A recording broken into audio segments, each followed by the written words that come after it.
6 right here on Jocks 94.5. Our college football semifinal is set. We'll get to those today, begin to break those down a little bit for you.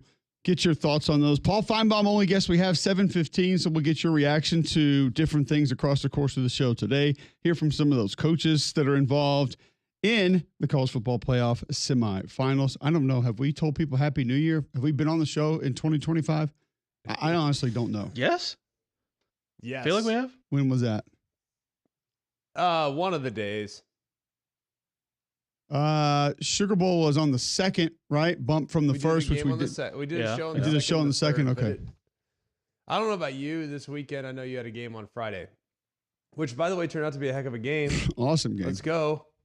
Golly, you're sitting there saying how it was going to be a beatdown, all this Whoa, stuff. Like, that was a great game. All I said was it was intriguing for different reasons than some games. That's all I said. I never said beatdown on this show. Don't put those words it was in my awesome. mouth. Best game ever. I mean, for those that didn't know, and we talked about it on the show, I guess Greg says it was Friday. I'll believe him. I'm still not even sure it's Monday. We talked about North Texas and Texas State in the First Responder Bowl, and we talked about quarterback Drew Mestemaker, who was a walk-on quarterback at North Texas and had not started a game since his freshman year in high school. And I actually didn't know this until our game. I didn't believe Tom when he was saying it. He was apparently on the B freshman team. Oh, not even the freshman team. Okay. According to Tom. Now, I said something on the air, Greg. I was like, how big are your high schools when you have a and B freshman team? And a couple people tweeted me, I guess from Texas, said that's actually pretty normal here. Try having a C team. We had a C team. How many players play on each team? Lord. 11? Was that 7-on-7? Just make everybody do everything? You have like 3 teams of 11? Dude, I mean, put it this way, as seniors, and that's when you got to consider a little bit of a dropout rate. As seniors, we had like 75 seniors on varsity. So as freshmen, we probably had like 150 kids. Sheesh. It was a lot. No, it's a ton. It's a lot of kids. I think Hoover's got like 150 kids on the team. Stars that night are big and bright, even though when you see those sidelines jammed all the way down 20-20. All right, so I don't know if you know this, but Texas high school football is a big deal. It's a huge deal. There's no doubt. Yeah, huge deal. So Drew Mestemaker from Austin, Texas. What's the school's name? Vandegrift High School. Vandegrift. So Brock's grandfather started that high school. Not to be confused with Brock. Yeah, there you go. Pretty sure it was at least great-grandfather. He goes 26 of 41, 393 yards, 2 touchdowns, did throw. It was awesome. He ran for 55. That included a 70-yard touchdown run. I mean, he was taking hits, staying in the pocket. He was throwing darts. I couldn't believe it. I really couldn't. His pocket movement was incredible. Yeah, he managed the game extremely well. They were going tempo, so I mean, he was managing things. 2 receivers over 100 yards. Unfortunately, still went for 307. 2 touchdowns. So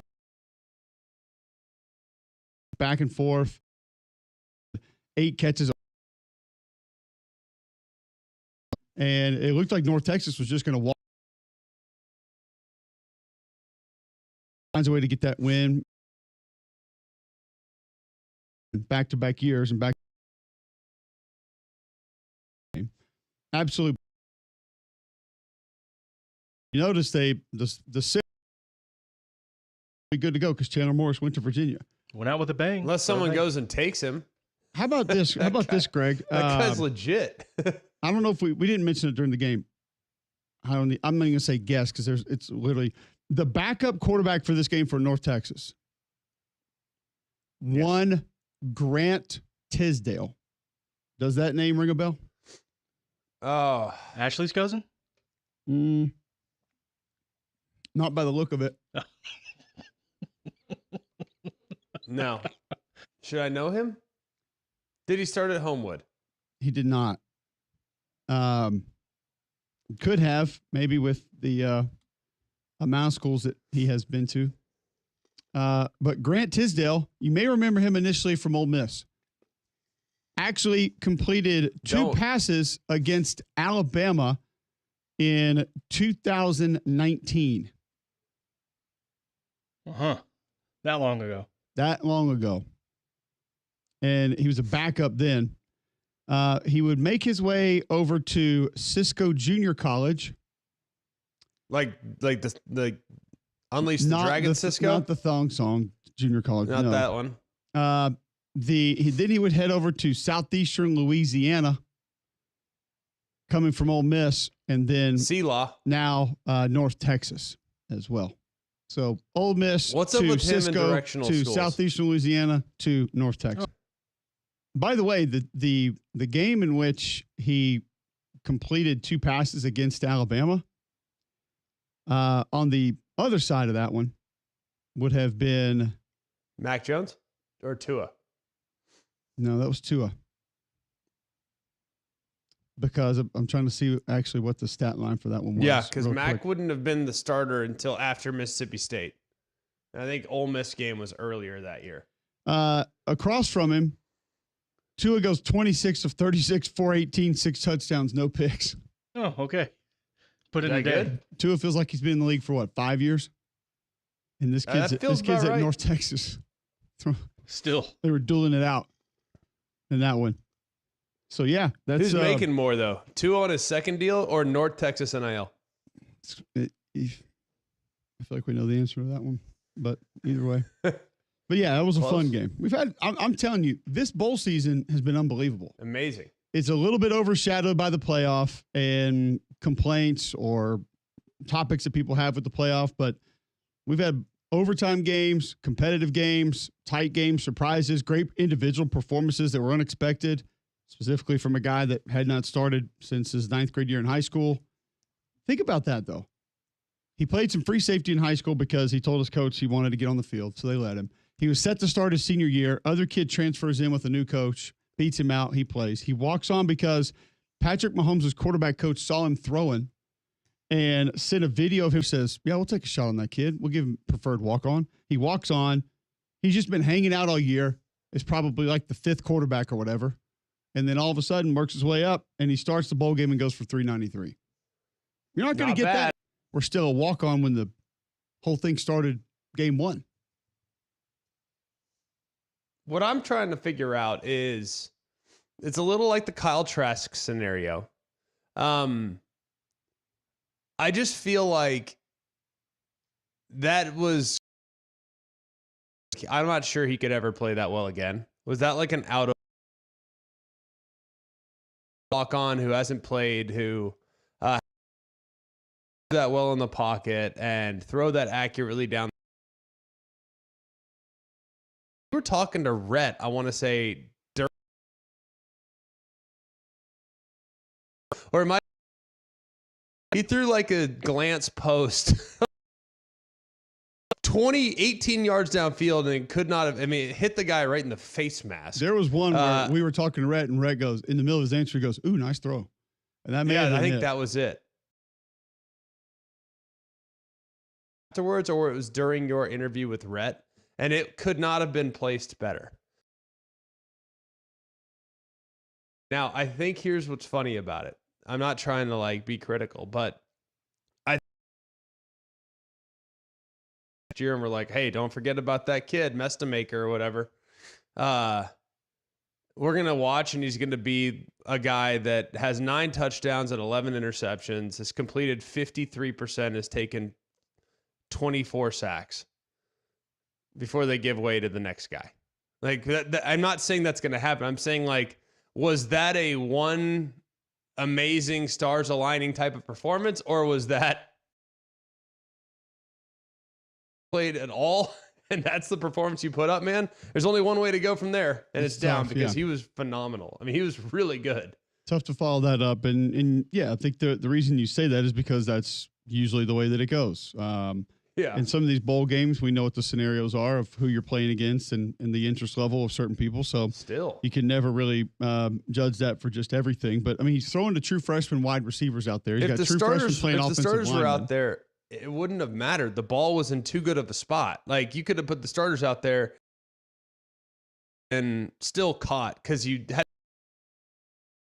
preservation to catch the ball. The ball was thrown so accurately. He's handing the ball man. off to Shane Porter, 31, who is in the portal because he wants a scholarship. He's not looking for That's usually the NIL. way you He's get not it. negotiating his well, they're not going to give him one. Why? Eric told us we're not sure if we're going to have room for him. And we've told him that.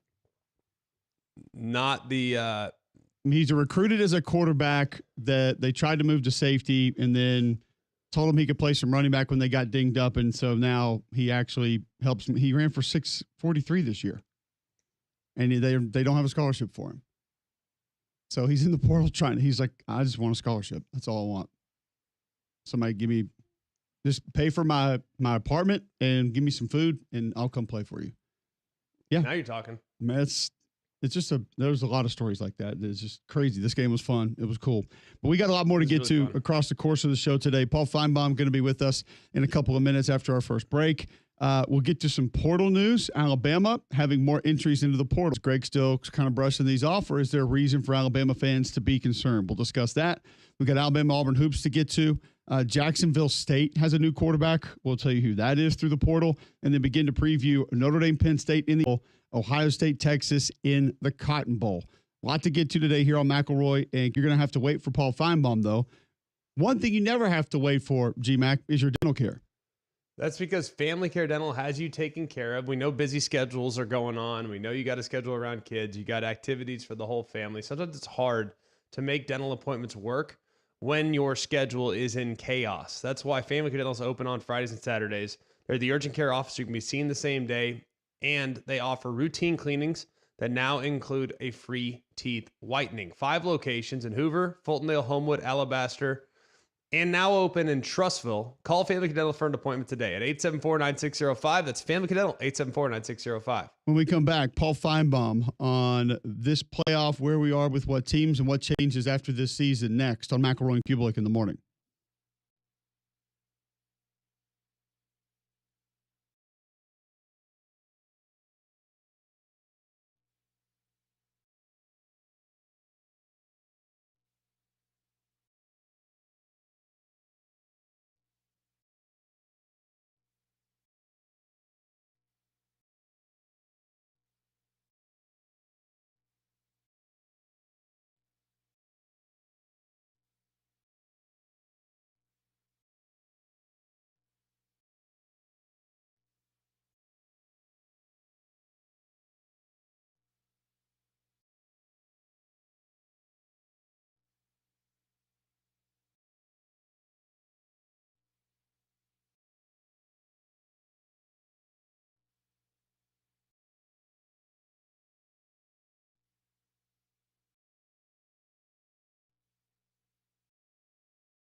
Monday, January 6th, 7:17 a.m. right here on Jocks 94.5. Glad you're with us. Hope you had a good holiday. Hope it's chilly this week. And according to some GMAC, the college football playoff looks like this week. So we'll see how that goes. Specifically in Miami, in Dallas, and then that's indoors. Other areas around where traveling could become a potential issue. So, no. Yeah. We'll see how that takes place. One thing that we always know is that Paul Finebaum joins us each and every Monday, and he's with us thanks to our friends at Craneworks. Lift it, load it, grade it, grind it, move it, haul it, rig it, dig it, Craneworks, Rentalworks, yeah! The big dog's got it. Paul Finebaum on Mac and Cube in the morning is brought to you by Craneworks. Lift it, buy it, rent it, the big dog's got it. Now, Paul Finebaum. Paul, always great to have you with us on a Monday. You retracted a few statements about this playoff I saw earlier in the week. Now that you see the 4 teams that are remaining, what are your thoughts just on kind of where we are with this particular college football playoff this season? Well, I'm great with it. I think we have really an amazing playoff. I think the national narrative has been focused on primarily one thing, that the SEC reign of power is over. I guess everybody missed the announcement back in early summer that Texas was now a member of the SEC, but that's okay. I understand it all, and I'm sure if I was one of those columnists up in the Big Ten or radio talk show hosts, I'd be probably casting my arrows in the direction of the South as well. Well, as you know, Paul, Texas lost because they didn't win convincingly enough. So in the eyes of many, it was actually a loss. So you can't give them credit for a win, Paul. You know that. No, I not do. Convincing enough. It's hilarious, isn't it? It's almost like we pointed to State had pretty manageable pathways to get to this part of the tournament, and this is when the going would get tough. And had Georgia been in Penn State's position, Oregon been in Texas's position, things might look a little different. Yeah, I mean, in the end, the SEC champion favors. Not only did the Dogs lose cards, because anybody, I mean, if they had the same path as Texas, playing Clemson, we know how that would have turned out. It was easy to be dismissive of them, even though they had played well, but through that game as well. And in the end, it really doesn't. Losing to Notre Dame, it became the national narrative, and certainly the way it happened. Now that and this is not an excuse. Everybody now, look, had to be very heavy, knowing what was going on with his dad, and that's not, he wouldn't, but certainly in my mind, it affects my thought process a little bit in terms of how he managed that game. I don't think there's any doubt, Paul. Nobody going to point any fingers at that one based on what he and his family were going through at that time. And still very competitive in that game against Notre Dame. Are you with everybody else in that Ohio State is just the clear favorite and nobody else really is going to be able to compete with them in the next 2 games? Colby, you have to take them, but it's always, you always get a little bit nervous jumping on these national narratives because we're always often proven wrong. And I mean, I was a little bit hesitant on Ohio State last week because based on their track record, it was hard for me to believe they could be. You'd have to be in that camp. I mean, it would be foolish to say, oh no, they don't look like the better team when they've been not only the better team. I lean on you guys, but I'm trying to come up with a team that has looked better in time. I would go back maybe to 2020. Alabama was during that COVID year run for the national championship, but they played about as big. What do you make of a lot of outside. I think most of the critics, or at least a lot of the harshest criticisms, came. But how do you evaluate the response, Paul? Well, you're right. Everyone wants to point.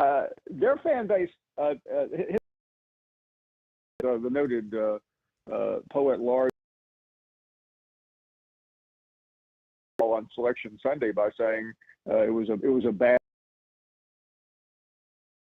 for Ohio State to have to play at home because it could turn toxic about Ohio State in the playoffs. Certainly, we already knew it. As far as how Ryan Day has handled things, it has been as disliked by his own fan base as he has. He has just turned. He's adjusted, and he's coaching at the highest possible level right now. Paul Finebaum with us on the Buyers Right Hotline, joins us every week thanks to our friends at Craneworks. I don't believe we have had the opportunity to ask you about the ReliaQuest Bowl and what happened in Alabama against Michigan, and if you think that means anything in the grand scheme of things for Kalen DeBoer, or what that means for this Alabama football team going into next season. Well, I don't think Kalen DeBoer could have dialed up a more inopportune way to finish the season, given for the win because of the opponent. But you can't fight 10 wins. You can live off that. It takes you into the off season. It gives you some momentum as you're building your roster toward the upcoming season. But a loss, especially one that looked so inept, I believe is going to haunt Kalen DeBoer. And I understand that he isn't going to get fired, and I think it's absurd to even have that conversation. But to say he's on some very much, but all it means is that people are watching him very closely. And this season in year one, in my mind, was a failure because he didn't make the playoffs, and everyone already knows all the other things. So I'll spare you the stats. Lost because wins can. Nick Saban was very masterful a couple of times in the two seasons he didn't make the playoffs in 19 and and getting momentum. Kalen DeBoer has done the opposite. Definitely, I've always felt like the bowl games and not necessary to win. I disagree. I think winning a program a little bit of peace of mind in the offseason for whatever reason. I mean, I think look at Penn State last year in the bowl game, and there's a lot of criticism around that performance. To say, oh, bowl games don't matter. They don't matter until they're in that thought process. But if there's one thing that I think, Paul, was the legacy that Jalen Milroe now left at the capstone. And I think that he is probably on the board. What's your reaction to that? Greg, I mean, Jalen Milroe did a lot of good. He's the face of the program, but ultimately, I tend he's capable, then he shouldn't play. We went through that last year. We didn't go through that this year. On and no matter what we say here this morning, I'm just the legacy of quarterbacks. So we tend to remember whether you won a championship or not, whether games, and I think for Jalen Milroe, people will remember. They will remember the end of the ReliaQuest Bowl game. Paul Finebaum with us on the Buyers Right Hotline. Do you believe that Texas has a real chance to win a national championship with what's left in front of them in this playoff? Because to me, they have a very big mountain to overcome on Friday night. I think they have.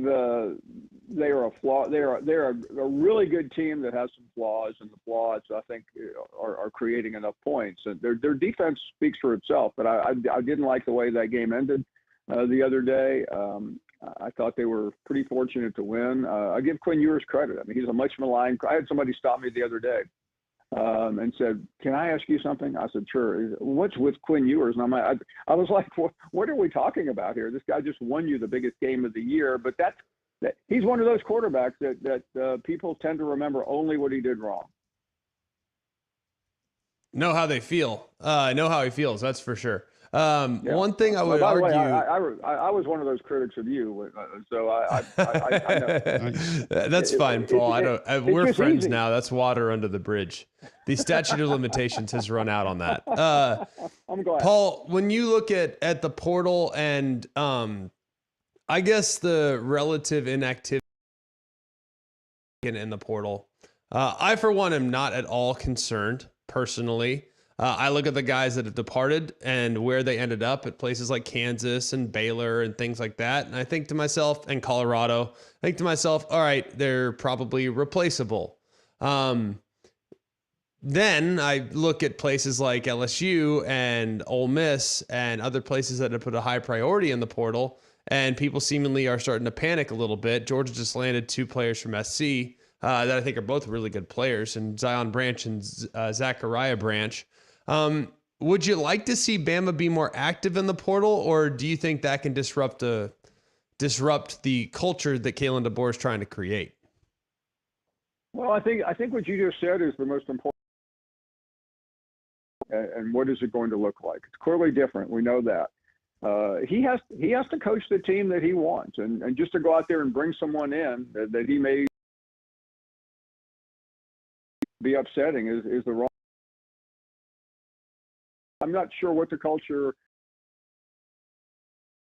last year, and I didn't like it, but that could be that I have 17 I saw that worked to the highest level and to the most success we've ever seen. Time will be short because back to what I said a minute ago, the narrative is starting to cement people on the front line talking about give him a chance. He won 9 games. He did this. He did that.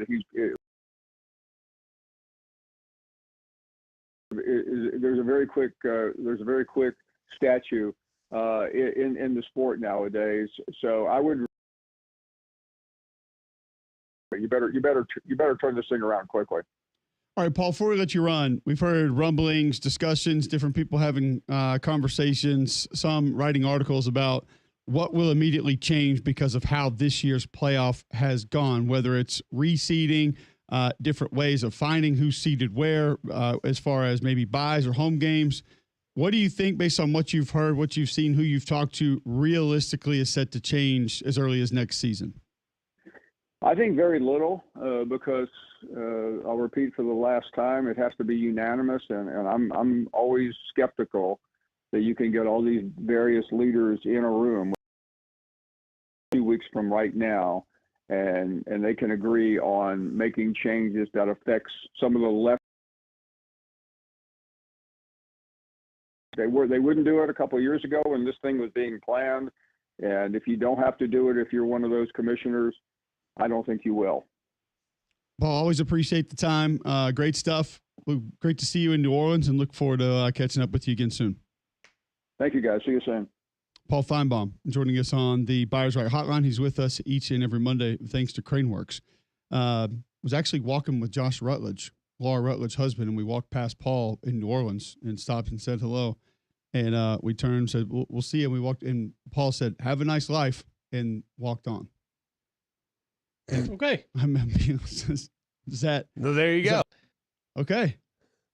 Thanks. Great run. Thanks, I guess. I mean, I'm not real sure. I'm not sure if that just slipped out, if that's maybe his usual departure saying. I'm not exactly sure where that was going there. But either way, always good to catch college football playoff. The teams that are rated and maybe what the future holds for it. Next on McElroy and Cubelic in the morning.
Some interesting news in the world of breakfast foods. I'll just simply ask, are you guys in, yes or no? And you can kind of carry on however you want to with your day or with this news. Are you asking if I want a Pop-Tart? Partially. Or Pop-Tarts? Krispy Kreme announcing we're popping off the new year with a new sweet new dozen, introducing the hashtag Pop-Tarts, emoji, shaking hands, hashtag Krispy Kreme, crazy good donuts collection. Who's trying? Yeah. Pop-Tarts frosted strawberry, Pop-Tarts frosted chocolatey fudge, Pop-Tarts frosted brown sugar. And they do put one of the little mini Pop-Tarts on top of it. Okay. Of which I've never had, by the way. Even though they dumped a whole Gatorade cooler of them on Matt Campbell after the game. I thought about picking one up off the ground and trying it because I've never had one. I've heard they're incredible. I enjoy them. They're not bad. That sounds convincing. Yeah, about to say. I'm not sure I'm sold based on that reaction. Would you rather have a mini Oreo or an Oreo? I'd rather have fair. the full size That's one. 100% fair. Absolutely. I don't know, Especially with the mini one, you can't something to toast me, it. like something about the mini is I know that like I can have 100 of them and they don't. One full Pop-Tart is worse than 100 minis. Pop-Tarts. There is no singular. It's fair. I will not acknowledge that. Just tell you I what the went to company told us. school. I get to that. school. I went to school, and I know the difference between 2 and 1. Pop-Tarts frosted strawberry donut, unglazed shell donut filled with strawberry filling, dipped in shortbread icing, topped with shortbread pieces, sugar sprinkles, strawberry filling drizzle, and a frosted strawberry Pop-Tarts bites pieces. That one looks pretty amazing. I'm not going to be honest with you. Brown sugar. Something tells me it's probably not bad. Yeah. Pop-Tarts frosted brown sugar cinnamon donut, cinnamon sugar donut topped with brown sugar, cinnamon, cream cheese flavored buttercream, and frosted cinnamon roll Pop-Tarts bites piece. So not only is it Pop-Tarts, it's Pop-Tarts bites, even when we're talking about one. Pop-Tarts is worse with their plurals and singulars than my son talking about professional athletes. Like Tyreek Hills Shohei's? and CeeDee Lambs. My son likes the whole flock of lambs, not just the individual Yes, the CD one. lamb. Oh, okay.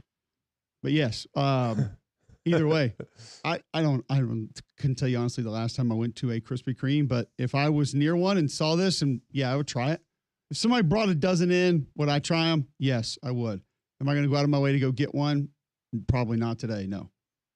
Nah. John, you in or out? I'm not big on the donuts lately. I don't know why. I used to be a huge donut person. For whatever reason, I've found myself like kind of getting disgusted by them. Not in a bad way. I just can't eat them like I used to. I could take down a dozen, no problem. How are you 10 years disgusted ago. by something in a good way?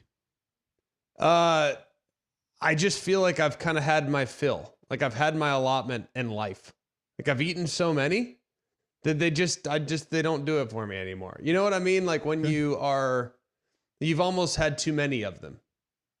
The collection is available for a while. in shop and for pickup or delivery via Cream's app delivers. That's dangerous. Well, I'm sure they probably have somebody that delivers it on their behalf. I don't think the app can physically do it. Well, yeah, I didn't think an app was going to float donuts to us, but I mean, the fact that you could do it through their app, that's not having to go through another place. Krispy Kreme 6-pack box delivered fresh daily to select retailers also. So you're telling me if I download this app during the break, I can have them up here. Do we think the Hoover store would bring them here? That's a journey. I mean, the 280 one's just as far, so. I didn't About to say, it's not like pretend there's- that one was going. Is somewhere. there right, really yeah. not one in Homewood? No, No, they're not. we go Is there straight one hero. downtown? Yeah, there's no point. Right. Straight hero donuts over there. Oh, they got on lockdown? Pretty much, yeah. Is there one downtown? Don't. I think it's so. Hoover and 280. Maybe Trustville. Trustful seems to have everything. Yeah, including traffic. Whoa. Whoa. Hoover and Homewood and Vestavia don't have traffic? Not like Trustville. It's just Really? one way. It's just 11. That's it. You're telling me Trustful's traffic's worse than 280? I haven't ventured out that way in a while. I don't know. No, it's still pretty bad at 280, but there are relatively easy ways to get around it. I have not. Maybe I haven't been in Trustful during times in which it'd be super, super packed. I love Trustful. I think it's a great place. And I have not noticed, it reminds me a lot of a place that I grew up in. Seriously, it's a lot like South Lake. And it's funny to me because people have said that, and I've never noticed it. I don't know if I just do it at the right times or what. Like, I have not noticed the traffic out there. I didn't know that was like a major thing. But oh yeah, it's a big thing. People talk about it like they're going down 280. I'm like, all right, come on, let's go. Come on. It's not that bad. There's no way it's that bad. You hit a certain spot just about anywhere in town, it's going to be bad. Specifically with schools, getting out, different things like that. Like, it's just, it's not going to, we could say that about a lot of places. But, I mean, You don't want any part of 31, Vestavia or Hoover around 5 o'clock. There is a Krispy Kreme not too far from the airport. Where? They might do it. Where? What's this address? Oh, I think I do know First that. Avenue That's North. going out there. Yeah. The other way. Yeah. Center Point-ish. Yeah. Sort of. Not quite. Yeah. East Lake-ish. Up there by where $100 beats your best deal regardless. That neck of the woods. It's pronounced regardless. Oh, when we come back, NFL head coaches are being fired left and right. Maybe that's our top three. Top 3 NFL coaches already fired. We'll do it right after this on McElroy and Cubelic in the morning.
Monday, January 6th, Jocks 94.5. We can continue talking breakfast pastries in our next segment. Hour number 2, we'll end those matchups. There is college football tonight. North Dakota State 13-2 taking on Montana State 15-0 in the FCS championship game. That's 6 o'clock on ESPN. Montana State 3.5-point favorite in that one. Your total 58.5. So you'll have some offense. I can tell you that. Both those teams can move the ball. No doubt about that. Before we get to our top 3, Greg, tell our listeners what's available at Bromberg's. Bromberg's has so many things that you can enjoy and go in and purchase and have for a lifetime. These are things that will stand the test of time. When you go into Bromberg's, you'll understand what I'm talking about. These diamonds, these natural diamonds that they have, they're a luxury like you cannot find anywhere else. They are beautiful. They are timeless. 3 billion years ago. That's pretty amazing to think about. Did you realize that a natural diamond helps support worldwide? It saves animals from extinction. There's a lot of things and a lot of benefits that, and you can go and get one right now at Mountain Brook Village and or the Summit at Bromberg's. You can also shop online at brombergs.com. All right, to our top 3 each and every day with Damian Mitchell. Early in the week, it's NFL focused. Not sure if you're going a different direction today because of all the coaches that have already been fired, but what's on tap today? No, we're just going over the final performances for the NFL season. And Greg, do they really start to, like when the incentives are there in the last week of the season, do they really game plan around like certain players, making sure they get those bonuses and things? You mean yes. Making sure they don't get them? So, because the Tennessee Titans, we made it evidently clear that we were trying to get Tony Pollard his, and he had 83 yards and 2 touchdowns for I think like $500,000 bonus. He didn't get either one of them. But Calvin really got his. Will Levis hit him on like a bomb, 38 yards. And I think he was only like 28 yards away from getting 1,000, and he got that on a play. And Calvin really was done for the rest of the game. Better than Juwan Jennings. But no, the 25 yards from 1,000 and gets ejected. So he didn't get that one. He didn't make it. Didn't make it. Made it I home would say early. that it's hard to make it from the locker room. Made it I don't home know for early. sure, but I do feel like that's usually difficult. Yep. No, but to get things started, how about Bryce Young? Kind of a resurgence there in the back half of the season. Goes 25 for 34, 251 yards, 3 touchdowns. Also added 2 touchdowns on the ground in a pretty good game against the Atlanta Falcons as the Panthers knocked them off to send the Falcons to Cancun. And if they had won the ball game, they would be participating in the NFL playoffs. They went to the Tampa Bay Buccaneers as they knocked off the New Orleans A couple teams Saints. let the playoffs slip away yesterday. Boy, did they. Justin Hey, Herbert. Penix had 312 and 2 touchdowns, though. He did. He did indeed. On a losing effort. But you think Kirk Cousins is pretty much done in Atlanta? Yeah. Didn't he get cut? I don't know yet, but I'm pretty sure he already got cut. Kirk Cousins. Cut Cousins? He already got cut. dang, dog. So, yeah, I think that it's money. safe to say that his time in He's Atlanta not is going to done. be there. All that money going down the drain. All that prep. Yeah, make sure keep that seat warm for Michael Penix. Justin Herbert over the weekend, a 34-20 victory over the Las Vegas Raiders. 28 for 36, 346 yards and 2 touchdowns over the Las Vegas Raiders as they get set for the NFL playoffs. And how about Bo Nix? I know he was playing the Chiefs B team, but he goes out there 26 for 29, 321 yards, 4 touchdowns, also added 47 yards rushing, and a 38-0 victory over the Kansas City My Chiefs. 7-year-old's mind was blown yesterday at the score of this game. Like, he just could not wrap his hands around it. He just did not get it. And I'm going to tell you, trying to explain why guys are not playing in this game to a 7-year-old that doesn't have a ton of NFL experience as far as discussing the ins and outs, I gave up on it after a while. There's a lot of just why. And don't need them. Why not? Well, They obviously, and at one point he said, well, Dad, they do need them. It's 38-0. I was like, you're actually right. You're I right. cannot argue with that. But Good answer. they're going to son. save them for next week. But they're losing this week. Yes. We're going to try this again next year. Moving on. Some honorable mentions. How about Jahmyr Gibbs? 23 rushes, 139 yards, 3 touchdowns And a number 1 overall seed in the NFC for the Detroit Lions wraps it up after they knocked off the Minnesota Vikings 31-9. Also, Marcus Mariota makes an appearance in the NFL top performances over the weekend. 15 of 18, 161 yards, 2 touchdowns, also 56 yards rushing and a tutty as the Commanders mop up and end the Dallas Cowboys season. And how about Mike Evans for the 11th straight year? Over 1,000 yards receiving as he goes 9 catches for 89 yards in a Bucs win over the New Orleans Saints. And he's got to be at least top 3 most underrated NFL players ever. No one puts him in the list of all-time great NFL receivers. Thinks about him, no. Nobody. Dude's got numbers He's for legit, a dude. decade. Yeah, like just put it anywhere around him. Nobody says he's not good, but it's just when you talk about the most productive receivers ever, he's not going to be the top. He's not in most people's top 10 that they're naming. You check your sources, No, man. because he doesn't talk about how good he is. Exactly. That's the difference nowadays. Like everyone wants to come out and go Richard Sherman and say, I'm the best ever, or I'm the best at this, I'm the best at that. That dude just quietly goes about his business, not flashy. He just produces at a ridiculously high level. Definitely He's does that. amazing. The one It was super true- cool yesterday too. Like he was 5 yards short of it, and there was 30 seconds left. All Tampa had to do was take a knee, and they threw a little swing pass to him just so he could get it, and he got 8 yards on the catch to put him over the top. So they didn't have to do it, but they took care of him. He got $3 million bonus as a result. Pretty cool. Wow, so wide receivers can be unselfish. Who knew? Absolutely. Yeah. Can be Most quiet too. It's the most Huh. selfless He's like a position on the hybrid, field. though. He's kind of a tight end. Yeah, It's- that makes sense. And also honorable mention, only because I witnessed it firsthand, Damian Pierce, running back for the Houston Texans, he goes 19 carries, 176 yards and a touchdown, had a 92-yard touchdown. Oh, you were at that Titans game. I was. Oh, okay. All 100 of you. Yeah. Okay. I even I'll take the under in that one. Not a lot of people there. I'll for take that the one. under in that one. Weather, crummy team, nothing to play for other than personal incentives. And I'm not surprised there weren't many people there. And a lot of Houston Texans fans, like, they think it is so disrespectful for us to wear the Oilers uniforms. Like, they absolutely gave us the business in there. As like- they should. That's their franchise. Man, whatever. Whatever. We took it. We took that. But Took all that no, with us. you didn't, though. We took all You that with changed us. your name to the Titans, in which in Tennessee makes no sense No, other than phonetically. That was the Texans are an expansion. The team. They were NFL an should expansion the team. NFL should put that rule in place that if you leave a city, the traditional team name stays. Correct. You have to change the name of Correct. your Like team. Cleveland. Yeah. Baltimore, Yeah, it shouldn't be the Ravens right now. the old Baltimore Colts. Put those things on a Mayflower and drove out of town. What would Indianapolis's mascot be then? What would The you name it? Racers, The Peyton Mannings. the Man- Pit Crew, The Nobody cared about him until oh, the Peyton got Vanderjacks. there. Yeah. Yeah. probably not the McAfees right now. Why? He get in trouble?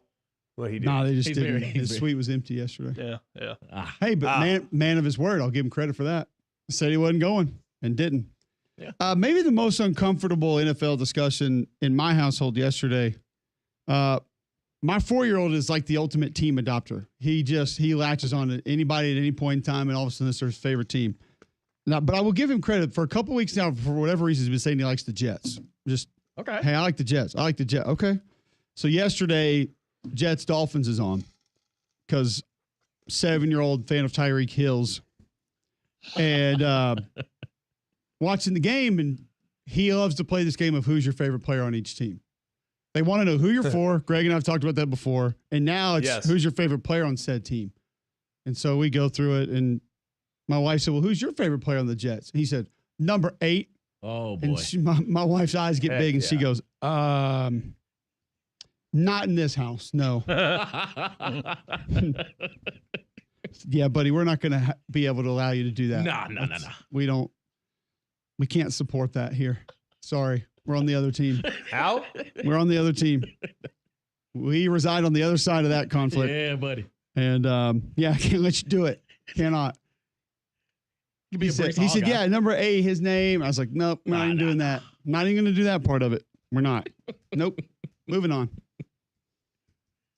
So, that was an odd one for us yesterday, but That's a tricky one. It was. Not sure there's a right answer there. And I thought, Because, I I mean, thought if you're explaining gonna why watch guys the- were sitting out before the playoffs was hard. Imagine explaining that one. Yeah, so Daddy works with somebody. Yes, like Nope. there's a lot of tentacles to that. Yeah, we're not going I into do that feel like understandable why you would choose the quarterback. It's pretty obvious. And Aaron balled yesterday, so I kind of get that. But yeah, it's a tricky one. Yeah, just can't do it. Just avoid that one. It's just not going to be a part of that Okay, I one. think you're going to get to the point where you basically just decide which teams you're not rooting for. It might be fewer in the NFL right now than in the McElroy house because literally every team is a fan. Big Titans guy? And the No, Titans. his which kid's is like the Oilers, actually. I don't think Vince acknowledges the Titans as an NFL team, which is appropriate. All right, we'll be back.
All right, welcome back in. McElroy and Cubelic in the morning.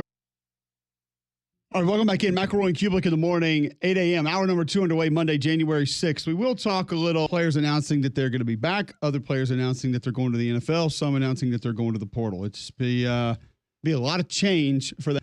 Be a lot of change for that group. You can be a part of it if you want. The conversation that is 800-239-9569. Text in 205-834-9450. Feel okay about certain players saying they're back? Feel okay about certain players being gone? We'll get to those in just a moment. First, I'll tell you about your CBD store. Your CBD store, largest. First, I'll tell you about Your CBD store. Your CBD store, largest brick and mortar CBD retailer on planet Earth. So whatever products you need, if it's to soothe your nerves in the evening, if it is arthritis to help you out, maybe help your pet out, they've got products for that. Skincare, you or your pet, they can help you with that also.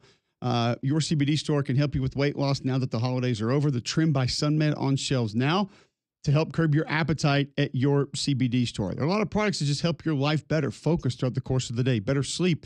They can help you with all of this at Your CBD store. Go by one of their 3 locations, Highway 280 by Bailey Brothers, 150 by the Cajun Cleaver, Trustful just off 459, and there's no traffic at that one, as we discussed earlier in the show. Your CBD store, where good health hits home. All right, G-Mac, players announcing that they will be back for this Alabama football team in 2025. Damani Jackson, DB. Deontay Lawson, linebacker. Tim Keenum, defensive lineman. Justin Jefferson, linebacker. LT Overton, defensive lineman. 5 big retainees right there, I would say. Huge. No frontline tandem of linebackers going to be returning. You're good there.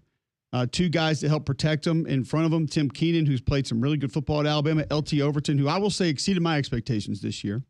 Didn't think that he was not healthy for the entirety of the season, but did some good things when he was available. So I think you look at this and you're absolutely thrilled with all of these coming back. Don't know how you couldn't be. I feel like yesterday is one of the biggest days of the offseason. Acknowledging Deontay Lawson being back another year. Player, I've always felt this year we tried to do a little too much. New system trying to overcompensate alongside him. I do think it's good. Maybe not be speed, but sometimes that speed can be solid. They're in the middle, not a game right. Eat there in the middle of the front. I mean, a guy that had a great. So we got yesterday about guys. Monty Jackson being back, I did not anticipate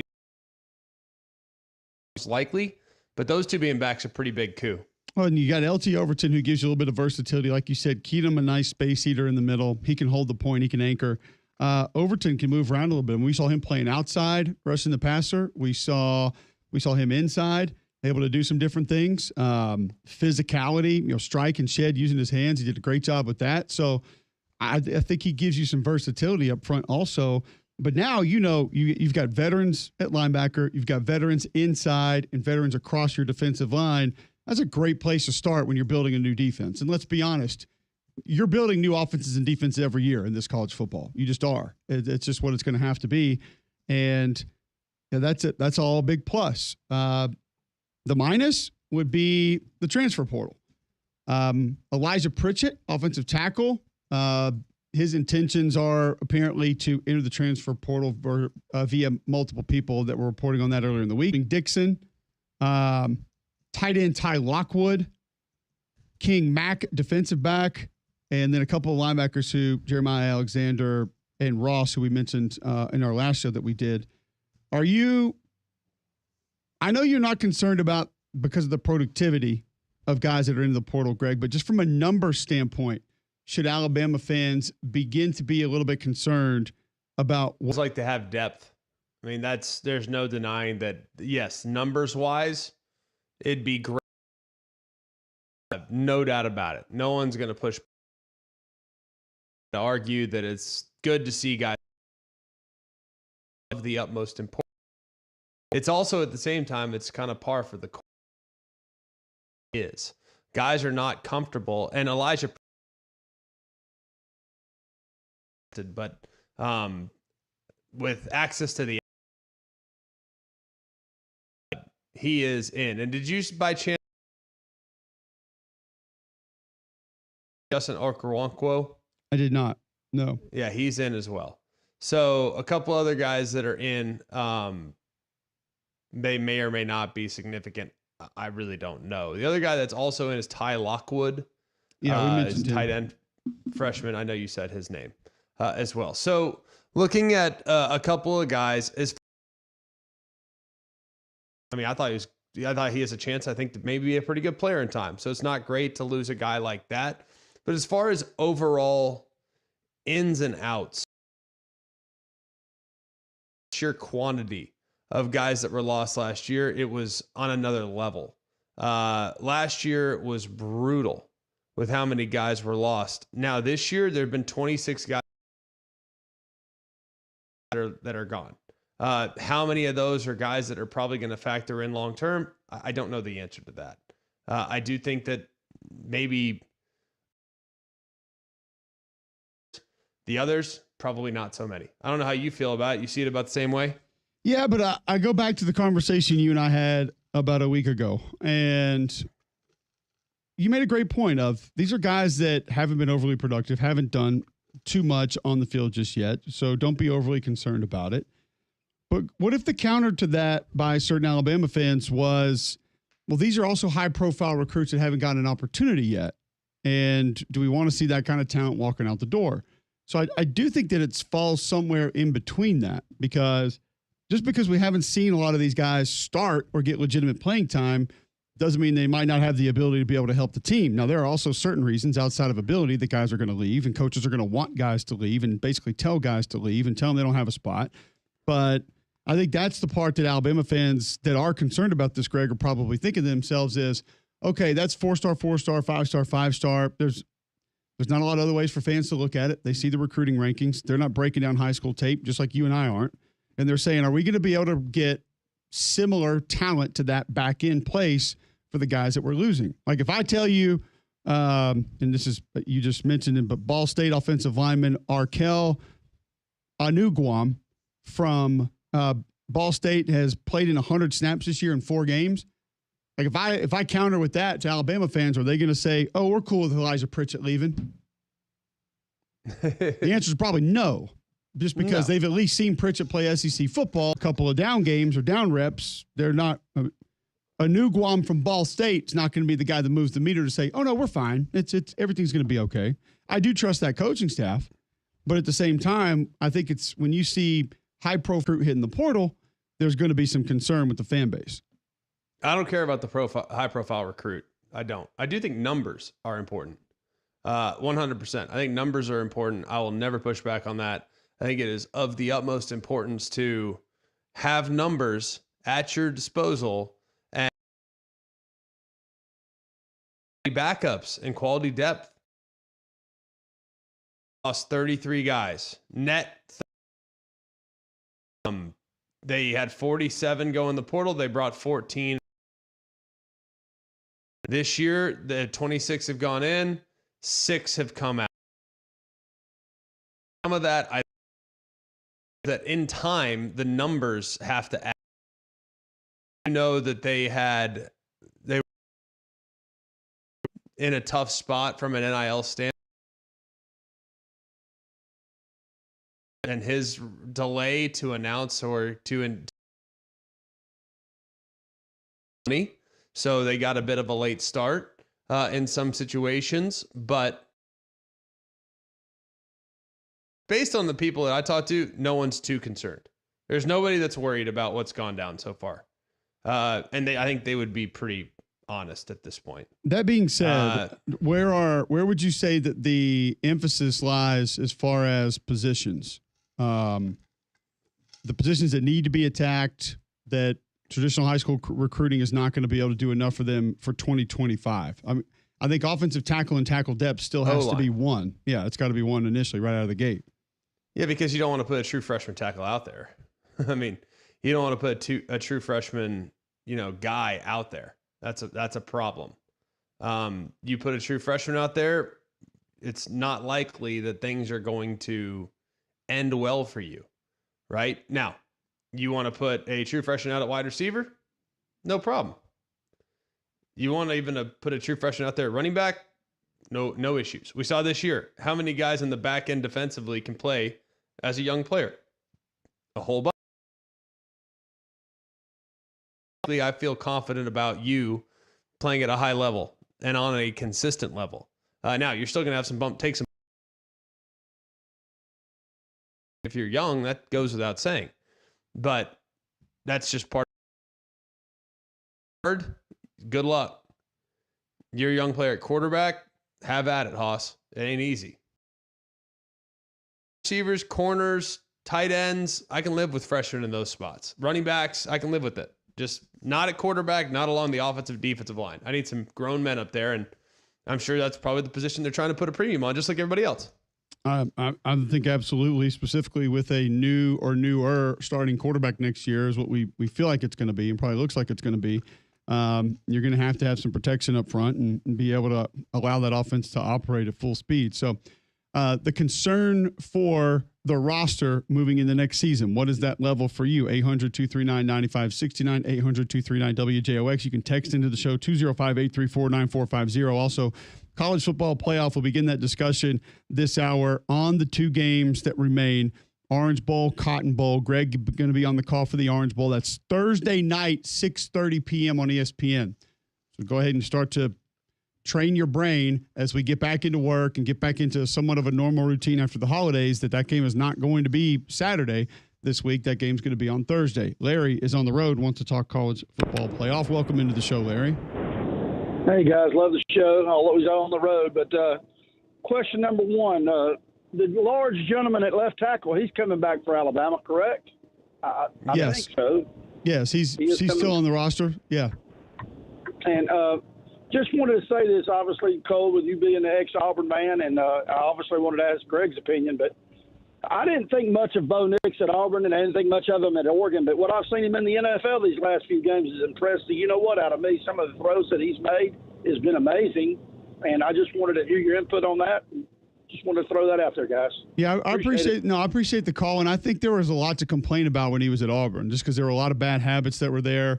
Some of the petulance and the way he handled certain things, it was easy to sort of be frustrated with it. But I'll go back to early in his last year at Auburn, and people were calling in and complaining, and I can vividly remember Greg on this show saying, "Listen, Greg didn't proclaim first round pick, but he's like, listen, Bo Nix is going to go in the first or second round." And I think even all of us here in studio were like, "What?" And he's like, look at his arm, look how he throws the ball, take into account the mobility. He's going to have real experience. Like, he's going to get drafted, and he's going to get drafted higher than people think. Then he goes to Oregon, and I don't know how you couldn't have been impressed with what he did at Oregon. Were there a ton of screens and quick throws? Yes. But he also pushed the ball down the field, and he was doing things in a different offense. And you talk to people around that situation, and they'll tell you just it was a mutual separation that was probably needed on both sides. He goes to Oregon, grows up a ton, and obviously now, he had a head coach who drafted him for a certain reason because he likes certain attributes. So it was, we go back and forth with this whole word fit nowadays of is there really a fit? But I think that was because the guy that took him knew who he was and what he was about and thought he could put him in his system and it would work. Ability, it's just been kind of harnessing the rest of it, and it feels like they've been able to do that. Well, I think he's always had the ability, but I think he is a perfect example of like how your brain affects the quarterback play more than anything else. Like, you can talk about skill set and arm talent, dude, by the time you get up there starting college or get into the NFL, backup, starter, watch Spencer Rattler throw it yesterday. Like, that dude can freaking throw it. Now, did he miss 5 throws down the stretch? Yeah, but he can throw it. You know what I mean? Like, when you get up there and you get into the show, everyone throws it pretty dang good. You can make every throw. You can do whatever it is you need to do. You're good. You can play. It's literally the only difference. 0 reps. But his confidence broke, and his confidence was restored at. His skill level is the same as goes. It's hard to play quarterback. How bad you are and how you need to be benched, and also how great you are, and leave it. And that's what's happened now with him, and how Dan Lanning and Will Stein handled him has been terrific. And look at the results. We have to give him a lot of credit too. And tons. There were times that I had negative things to say about how he handled certain things. I'll fully admit that. There were a lot of things that people could look at and not feel great about specifically during his time at Auburn. But regardless of situation of offense, regardless of head coach or offensive coordinator, play caller, you got to give Bo Nix, the individual, a lot of credit because he found a way to move past some of those things. Whether you want to talk about bad habits in play, rolling to the right, not staying in the pocket. And there were reasons that he shouldn't have trusted his offensive line at times. And that had to be difficult to overcome. But then just individually, being able to calm things down, being able to become more presidential, being able to become more of a quarterback around your teammates and being able to do the things that the offense is asking you to do. He went and did those things. So he deserves a boatload of credit for that. And I think a lot of people look at it and just say, oh, it's so cool that a rookie's doing this. But, he did a lot of things in his life and with his personality and with his game to be able to get to where he is today. He deserves a ton of credit for that. So the quarterbacks that are going to be left in this year's college football playoff, how would you rank those? Something I want to discuss on the other side. Get your thoughts on the team that are left in this year's college football playoff. First, I want to tell you about our friends at Train. This is not the week you want to get caught in the cold. Schedule your system checkup now from a Train comfort specialist. Train's been recognized 10 consecutive years as America's most trusted HVAC brand. Our exclusive home comfort partners here at Jocks. Visit Train.com to find a comfort specialist near you. We were outside playing yesterday around middle of the day after church, and it was cold, and then it warmed up, and then it was going to get colder throughout the day today. And I think call your Train dealer today because you don't want to get caught in the cold this week. It's going to be chilly all week here in Central Alabama. How would you rank the quarterbacks remaining in this year's college football on McElroy and Cubelic in the morning?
8:21, Monday, January 6th. Jocks 94.5. Glad you're with us. Snowing outside? Maybe. It's supposed to snow like at 8 o'clock for like an hour. I just got the text said it's snowing. Should we just is it raise the blinds and we'll Snowmageddon see. again? Send somebody for bread and milk.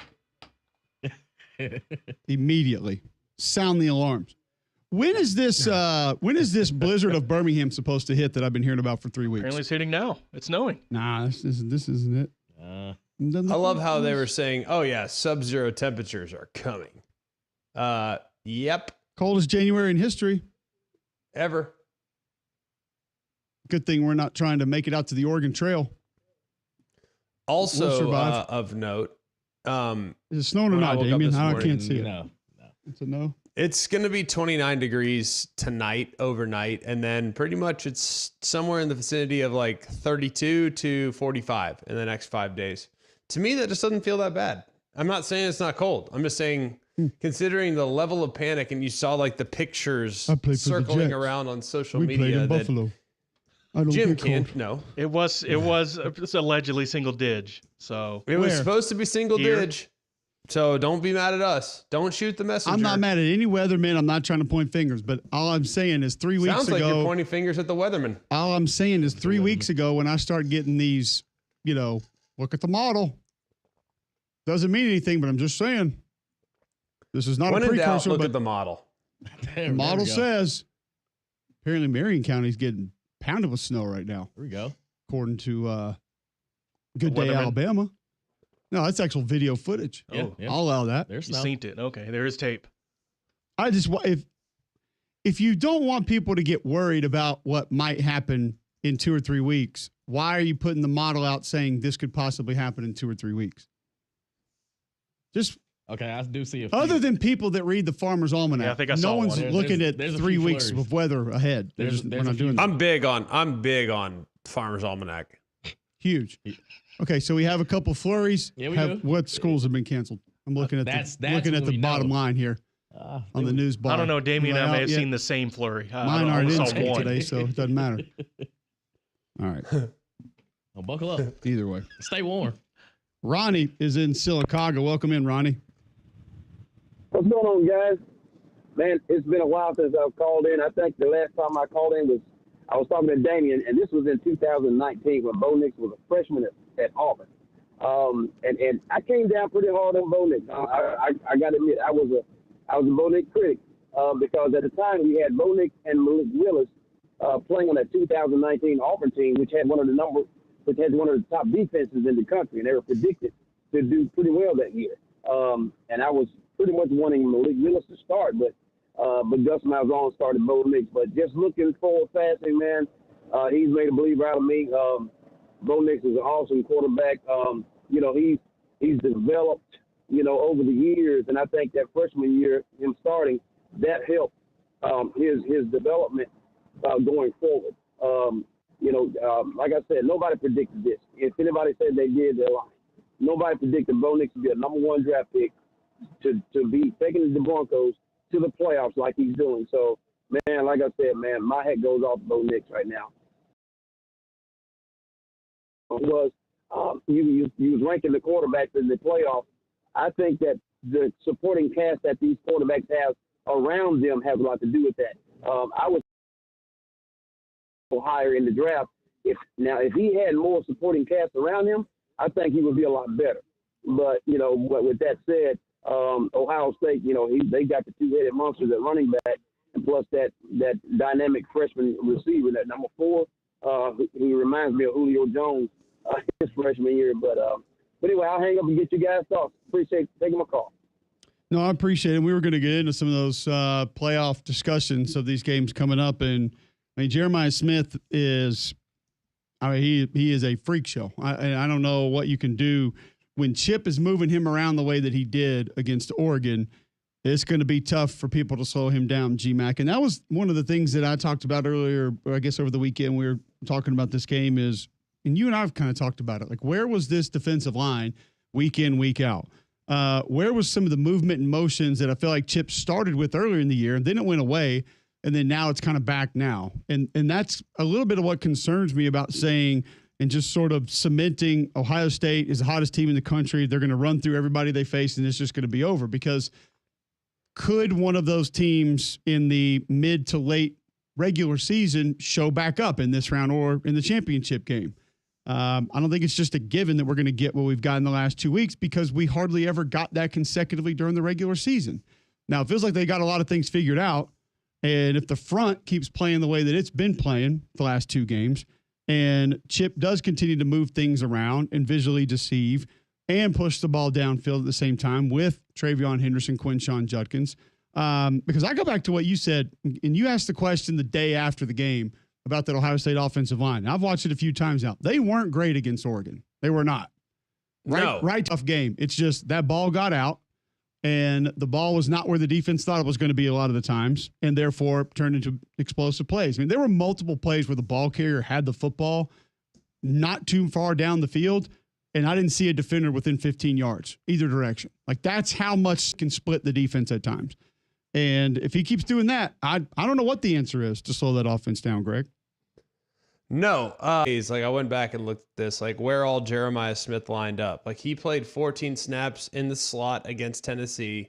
He played 20 snaps out wide against Tennessee. Like, they're moving him around a lot. They're creating a lot of advantageous spots for him, and he's just flat out winning his one-on-ones. They're also taking chances downfield to him, so that's good.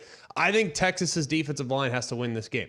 And I think they can. I know that everybody wants to talk about Ohio State and their dominance and the way things have kind of solved themselves. I really look at Tennessee. I thought their O-line played great against Tennessee. I don't know if you feel the same way. I do. By what I thought Ohio State's offensive line was capable of, I thought they did a great job in that game. I thought they were as average as the day is long against pretty good in pass pro. I think this Texas defensive line, a lot of fits, a lot of problems. Texas can potentially win. Two, that Jade super savvy, long as Jeremiah Smith, and smart understanding of how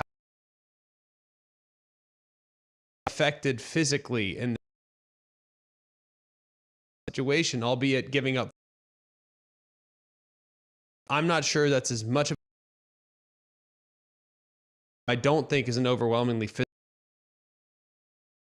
That's going to be something that's really interesting. But this, I thought their offensive and defensive. I pass. I'm not saying they're not good. I'm like they are, and it's defensive line's the real deal. But I do think that group is legit. I think people forget that they missed 2 game-winning. A lot of things that were done well in 2.5 quarters where they were just getting their tail kicked. So hopefully that was the wake-up call they needed to put forth a little better performance on both sides of the ball. I came away with very mixed emotions for the Texas defense after watching that tape. And one of the things that we have tried to harp on with Scattaboo in Arizona State was that he did a better job of making them right when maybe they were wrong. Because you watched it, Greg, and Trey Moore's getting home, Colin Simmons is getting home, Vernon Broughton's penetrating, getting through the line of scrimmage, but then it's a 6-yard gain. Or it's a check down to the back, and it's a 14-yard gain. Or Sam Levitt's moving around and at least able to throw it away and avoid a sack. Or he scrambles for 5 yards. Now, so you give Levitt and Scattaboo a lot of credit, and not every team's going to have guys that can do the things that those guys can do.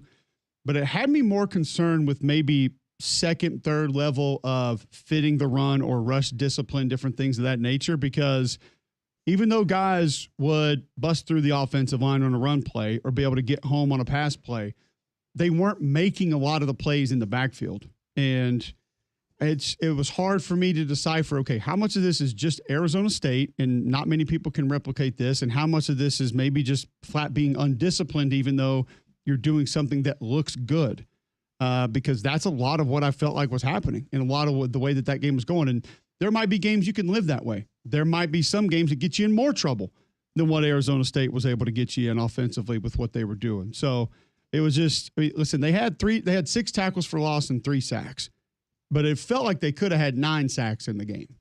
And it felt like they could have had 15 tackles for loss, but they didn't get them and they didn't make them. And that allowed drives to continue, and that allowed Arizona State to be able to come back in that game. So I'm with you on that Texas defensive line. One, having to win, you're going to need the extra bodies for Jeremiah Smith and that receiving core. And you're going to have to get home and affect Will Howard. But when I see Arizona State essentially just go to duo on the last 4 or 5 drives of the game, and Scatterboo waiting to see where things open up, and a linebacker fitting over the top when he's not supposed to, and all of a sudden a cutback turns into 11 yards, and I know what Chip Kelly's about to give them, I'm a little worried about how that's going to play out. Yeah, I think that's fair. How much do you feel they're going to move the pocket? I feel like the last 2 games, they've really moved the pocket and we're willing to change the launch point. As far as Ohio State's offense, you mean? Yeah.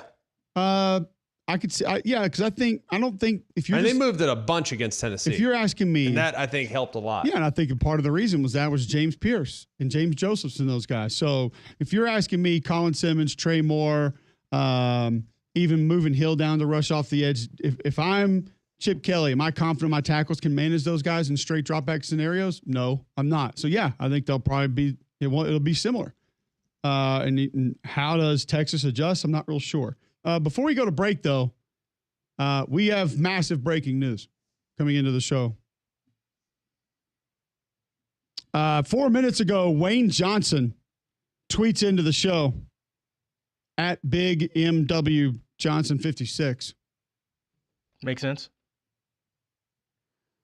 The tweet just reads Flurries in Trussville.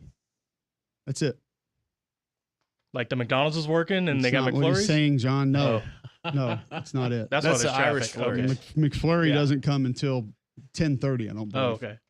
I don't know. Can you get a breakfast McFlurry? And they're Why not? Even tried. Well, the machine Yeah, wouldn't be just working put- for one. You just put like hot cakes and sausage in there and you spin it up and it'll be That good. actually sounds pretty good. Yeah. I wouldn't be opposed. I ain't mad at that. We had an offensive lineman that got his jaw broke by a wide receiver, and for 6 weeks he had his jaw wired shut, and he had to eat his meals through a straw, and they would blend his meals like that. Oof. So he would have like eggs and bacon and sausage, and they would blend it, and he would drink it. And I was like, I think That I'll just ain't go it. with the protein shake. Probably just I don't need Caesar salad and steak blended to drink. Like, no, thank you. Yeah. Not that we had steak a lot at Sewell Hall. We didn't. Actually, it wasn't good most days, but yeah, a little different now.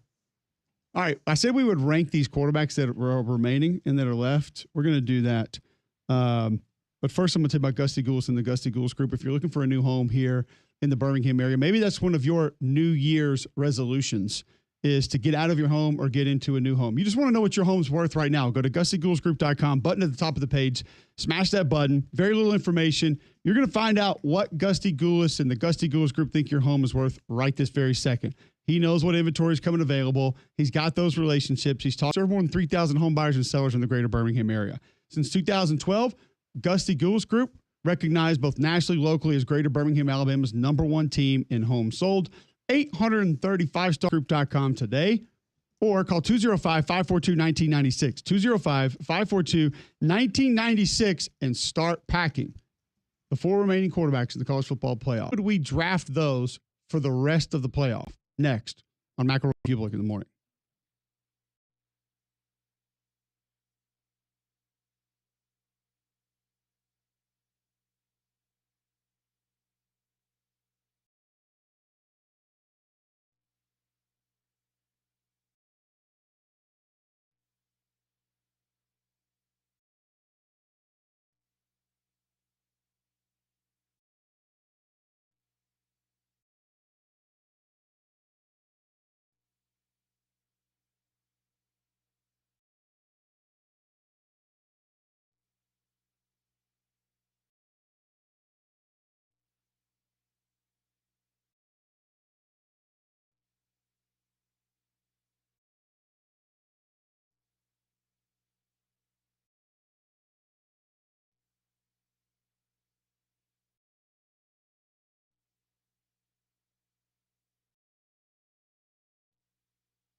All right, Jocks 94.5, McElroy and Cubelic in the morning, Monday, January 6th. Appreciate it if you're listening on sports radio up north, where apparently the snow is hitting hard.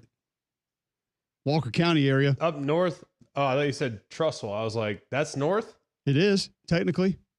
Technically, as far as you're a big northeast. latitude guy. What are you, longitude? No, I just, does it look, is it north of us? I don't know. I'm a field guy. Like, I don't know. When I go to Trussell, I feel like it's east. I'm not saying it's not north. It is a little bit. Still feels more east to me. There was something in our bowl game. I can't remember. Oh, we were talking about the post game in the first responder bowl and where they're going to set the stage up. And somebody in the crew like chimes in. It's in the north end zone. Come again? Thanks, guy. Now, could you just tell me which end zone that is? Because my human compass isn't operating correctly right now. First time I've been to SMU. You're going to need to let me know which one is the north end zone. I have no idea. But either way, apparently there are some flurries. John, what did you said a caller called in and said there was a Mountain Brook Y had a polar vortex just on it? Winter vortex at the, I guess it's Mountain Brook, home, whatever the Y, right down there by Target, just south of Brookwood, the hospital. And he said he was driving through and said it was coming down while we were talking about not having flurries. What is a winter vortex exactly? I don't know. I guess a Not a downspout summer of vortex. flurries. An onslaught, maybe? That just means snow? Yeah, Polar it sounds vortex, like it. maybe? Via National Weather Service, polar vortex, a large area of low pressure and cold air surrounding both of the Earth's poles. Not here that way. Don't think so, no. If we get that here, Yeah, that's lights out. you probably do need to go to the grocery store. Maybe get some generators. I don't like our too. chances. I'll just understand that it was a great run, and we'll call it a day. In the I like event in which instead we of- have a polar vortex. here. Instead of somebody calling in and saying it's snowing, that there's a winter vortex at a certain part of town. Okay. Got it. Not great. Nope. Not what you need. All right. These four quarterbacks remaining. Trying to think of the best way to state this because I want to avoid Will Howard has Jeremiah Smith, so you have to take him. But I want it to just be for this playoff. So not to the NFL, not for how much longer he's going to be in your program, just the quarterback, nothing else around them. Which guy do you want if you're drafting these, Greg? If you know you have 2 more games left to play to win a national championship, but you don't know what you got with you, which of these 4 guys do you want first, second, third, and fourth? So let's just go with the number 1 overall pick. Who are you taking first? You're talking exclusively college football. There's college football, the 2 games left to win a national title. Yes. You can't say, look what's at the funny? cast, because any of those cast members could be gone immediately. So we're not even taking those into account right now.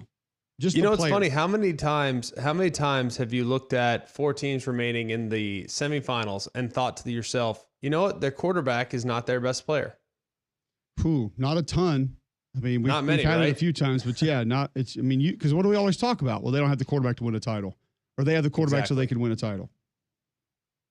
I mean, none of these teams, like, unless you think differently, like, how many of these teams would, if you're drafting players off their own team, would the quarterback go first overall?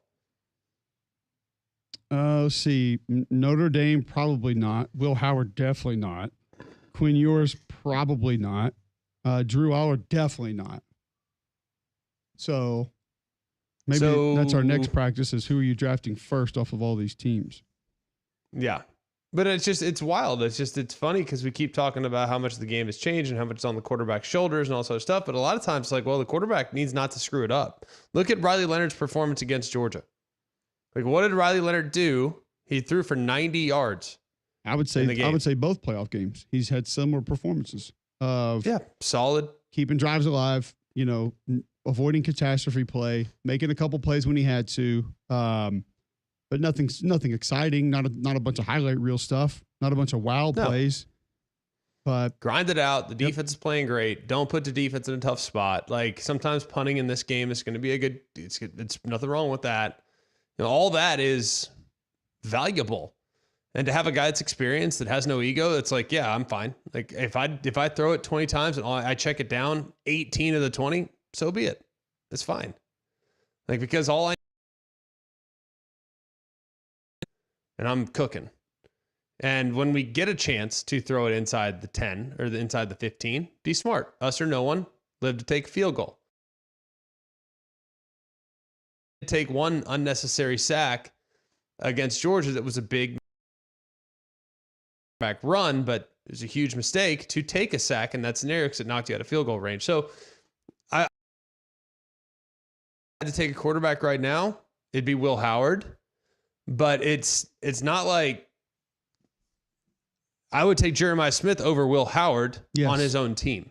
So it's kind of wild. And maybe if you are just given the option of one of the running backs, might take them ahead of him also. But if you put Jeremiah Smith on Texas, would you take Quinn Ewers?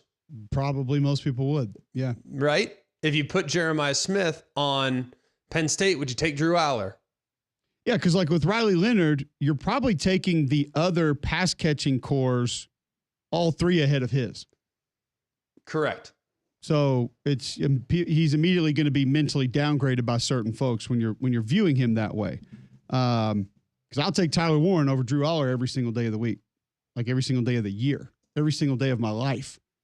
You put Tyler Warren on Ohio State, how much easier does the choice become if it's Will Howard? Yeah, put him on any of these teams. So unfortunately, you can't play quarterback by yourself.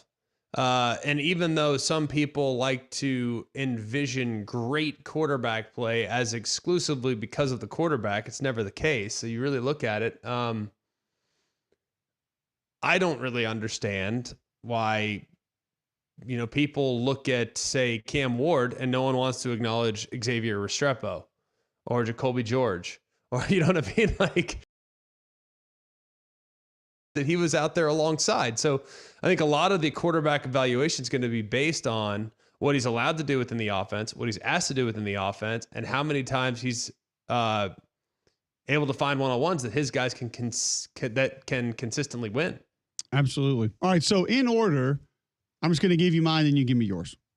First off the board be Riley Leonard for me. I think you have to watch him and pay attention to him to respect it and to appreciate it. I understand that the wow plays, the highlight reel plays aren't there, but I appreciate being able to move in the pocket, knowing when to tuck the ball and run.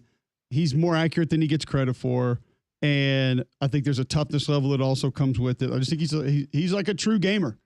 And yeah, I understand he's limited in certain capacities, but that's the guy that I want to go try to win 2 games. Will Howard would be next. I think if you would have said 1st of November, if we had this practice, he wouldn't even have been an afterthought with not just these 4 teams, but a lot of other teams. The way he's played in the last few weeks, he'll go up there to number 2 because I think he gives you as much or more ability to push the ball down the field with some sneaky mobility. Quinn Ewers is going to be 3. Some of that is still ceiling potential. I know what he's got inside of him. Would I feel better about winning a game with Drew Aller right now? Probably. Drew Aller made 3 or 4 vastly underrated throws against Boise. Vastly. Yes. That he's not getting credit for. And he's made some of those throws down the stretch. He's kind of in that Riley Leonard camp right now of, hey, lob it to 44 a couple times. We might ask you to make 1 or 2 down the field that are tough. If you hit those, we're in good shape. And then just don't screw everything else up. Don't put the ball on the ground, which he did one time against Boise with the mesh, misread, mishap, whatever. But I kind of like his toughness. I like the physicality. He gives you a bigger body. But I just think Quinn's arm's more capable, so I'll put him at 3 and Drew Aller at 4. That was my toughest decision right there of those 2. Yeah, I think there's nothing wrong with that. I think Drew Aller is pretty underrated. I know that his numbers are never going to be eye-popping. A lot of his throws are going to be off play action downfield. I thought he made some great throws in the Fiesta Bowl game. So I think Drew Aller would maybe be ahead of Quinn. It's not really a knock on Quinn because if you look at how Quinn played in the final 5 minutes and in overtime, the guy made throw after throw after throw. Like if I knew for sure I was going to get that version of Quinn, he might go number 1. You know what I mean? Yeah. And as far as just a flat out gamer, like if you took Riley Leonard's ability to rise to the occasion and gave him Jalen Milroe's skill set, he'd be like the perfect college quarterback. Like the guy is just a baller and doesn't care, body on the line, great leader. Understands the down and distance, will hit the hole at 100 miles an hour regardless. Like doesn't matter. Like the guy would just do whatever it takes to give his team a chance. Like just the consummate, just will do whatever it takes. But he is limited. I mean, and he has been better on the downfield throws. But if for whatever reason Penn State on Thursday decides to take everything away underneath and is capable of stopping the run, can the downfield passing attack beat them? And that is, if I were defending Riley Leonard, that would be the way I'd try to defend him. I need to be underneath stuff, force him to throw it over my head. And if he can do that and they can complete them, so be it. But I'll roll the dice and die trying to allow them to beat me. So that's the question. If he can do that, then you cannot stop Notre Dame because they're going to run it. It's going to require a lot of bodies to take away that run game. So they're going to have some one-on-ones. And if they can win the one-on-ones down the field, you're cooking. If you can't, you're dead. All right, at Mac and Cube, you can tweet into the show your thoughts on these college football quarterbacks remaining. You can also text in 205-834-9450. We'll continue that conversation and more on these two matchups when we come back next on McElroy and Cubelic in the morning.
Coming off that conversation on the quarterbacks remaining in this year's college football playoff, we will get into those two matchups on the other side. Hour number 3, we'll talk Notre Dame, Penn State. What are the expectations?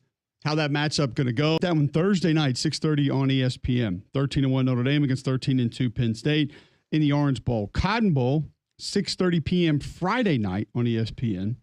You will get 12-2 Ohio State against 13-2 Texas. How that one's going to go. There's a lot of people think that this is just going to be Ohio State in a landslide. Not sure that's exactly how we may see it here. As Greg was alluding to a little bit earlier, there may be some ways that Texas can complicate things for what Ohio State has been doing, has done, that have been very successful so far in this playoff. And I think there are a lot of intricacies with both of these games that are going to be fun to discuss, that we need to discuss, and that we need to talk about. So we'll do some of that in the next hour, you can still be a part of the show. Tweet in at Mac and Cube. You can always text into the show, 205-834-9450. Game Day Men's Health wants to get your new year off to a good start. If you lack energy, getting poor sleep, feel on edge, they can help you with that because it could be the effects of low testosterone. Here's what you're going to do. Go to GameDayMen'sHealth.com. Schedule your free consultation. With that, you're going to get a free PSA test, free testosterone test. Game Day Men's Health is going to be able to help you get going right there by giving you what your baseline health is and then your options moving forward of how they can help you. And there are different ones, and you can save 10% on any of those services by mentioning Cube when you walk in the front door. Weight loss, multiple programs that can help you there to get a few of the extra pounds off after the holidays at Game Day Men's Health. Again, no charge consultation, free testosterone, free PSA test at Game Day Men's Health. Holistic approach to health and wellness. Great staff, low stress, not going to push you anything that you don't need or don't want. They just want to help you out and help you be a better you here in 2025. Book your free consultation now at GameDayMen'sHealth.com. That's GameDayMen'sHealth.com.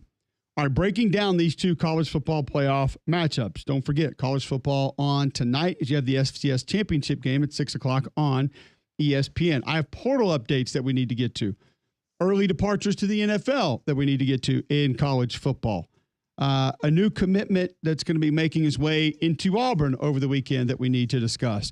Alabama-Auburn men's basketball from over the weekend that we need to discuss. A lot more coming up here in the final hour of McElroy and Cubelic in the morning. Watch live on YouTube, online, jocksfm.com. The app, you can grab it in your app store, iPhone, Android. Download that for free. Listen on the go anywhere. Be a part of the show. 800-239-9569, 800-239-WJ. Text in 205-834-9450.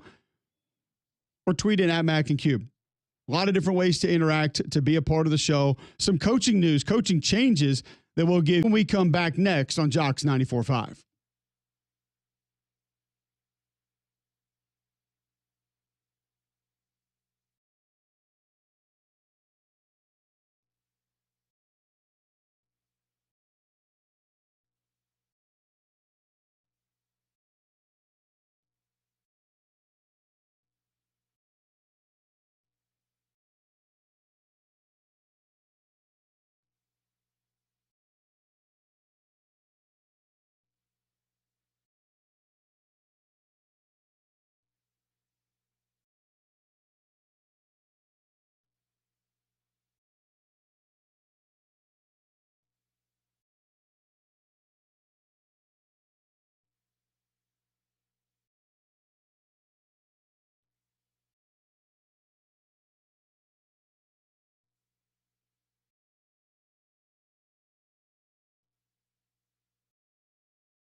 Hour number 3, Monday, January 6th. McElroy and Cubelic in the morning. Appreciate you guys tuning in today.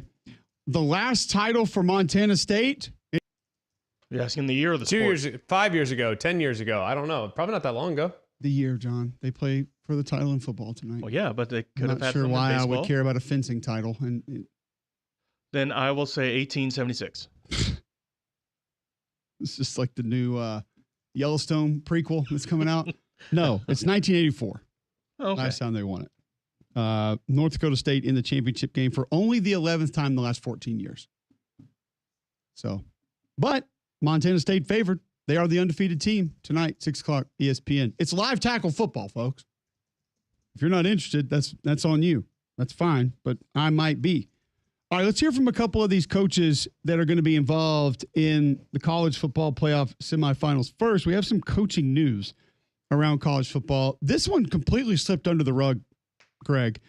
West Virginia has hired Zach Alley as their assistant head coach and defensive coordinator. If you're asking who is that, he was a guy that was handpicked by Brent Venables to come in and be his DC, now going to be at West Virginia. I didn't know there was a Rich Rod tie with Jacksonville State. Then I forgot he was with Zach Alley, and then I realized he was at Jacksonville State.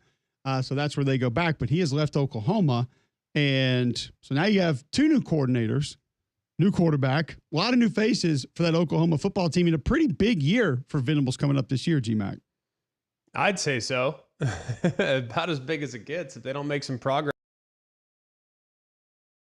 Now gone all in with Ben Arbuckle. You've now gone let a guy the answer. Hopefully Materia is everything hopefully Arbuckle's everything. The guys they lost on the defense side that played to replace. Absolutely not. Also, Alabama A&M, I think we hit this before, but just wanted to reiterate it. They have hired former Alabama defensive back Sam Shade as their head coach.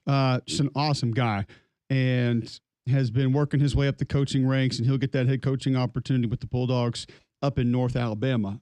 So that's one that's pretty cool that you like to see. As far as the transfer portal is concerned, a couple of names that we need to discuss. Florida State signed former Tennessee wide receiver Squirrel White and also former Tennessee defensive lineman Jason Jenkins. Georgia gets commitments from Zachariah and Zion Branch, both out of USC, Greg. Obviously, this is a combo deal. One is going to be very impactful, but a good get for the Georgia Bulldogs in the return game and maybe to add some explosive capabilities on offense. Yeah, well, how do you feel about kind of the addition is really good. But Zachariah Branch is super dynamic with the ball in his hands. I don't know how good he is as like obviously that's been documented. But you get him the ball, good things happen. So I do think the fit with what Georgia's been works with what Zachariah Branch has traditionally been from a skill set standpoint. No, I think that's the whole deal, is that just get him the football and he'll find a way to make plays. And Bobo has shown, whether it's screen game, end arounds, like he can find those intermediate quick throws, high percentage throws to get the ball in playmakers' hands. And Branch will be a guy that can do that for you. A name that we mentioned. Have you noticed, by the way, I've had a bunch of Georgia friends be like, is Bobo gone? Like, I don't know why everyone seemingly gives Bobo such a hard time. Like, was it his fault the offensive line couldn't block? Was it his fault that they were without their best player, arguably offensively? Dylan Ball dropped the ball right in his hands 40 yards down the field. For more than a month, that Dominic Lovett can't catch a big post. Like, is that on him? Like, he's got guys blocked up. He's got hat on a hat, but the offensive line whiffs. I'm not trying to be a Bobo apologist. Like, don't get me wrong. I do think there are areas and balanced offensively, but when that's not who your offense is, that's not.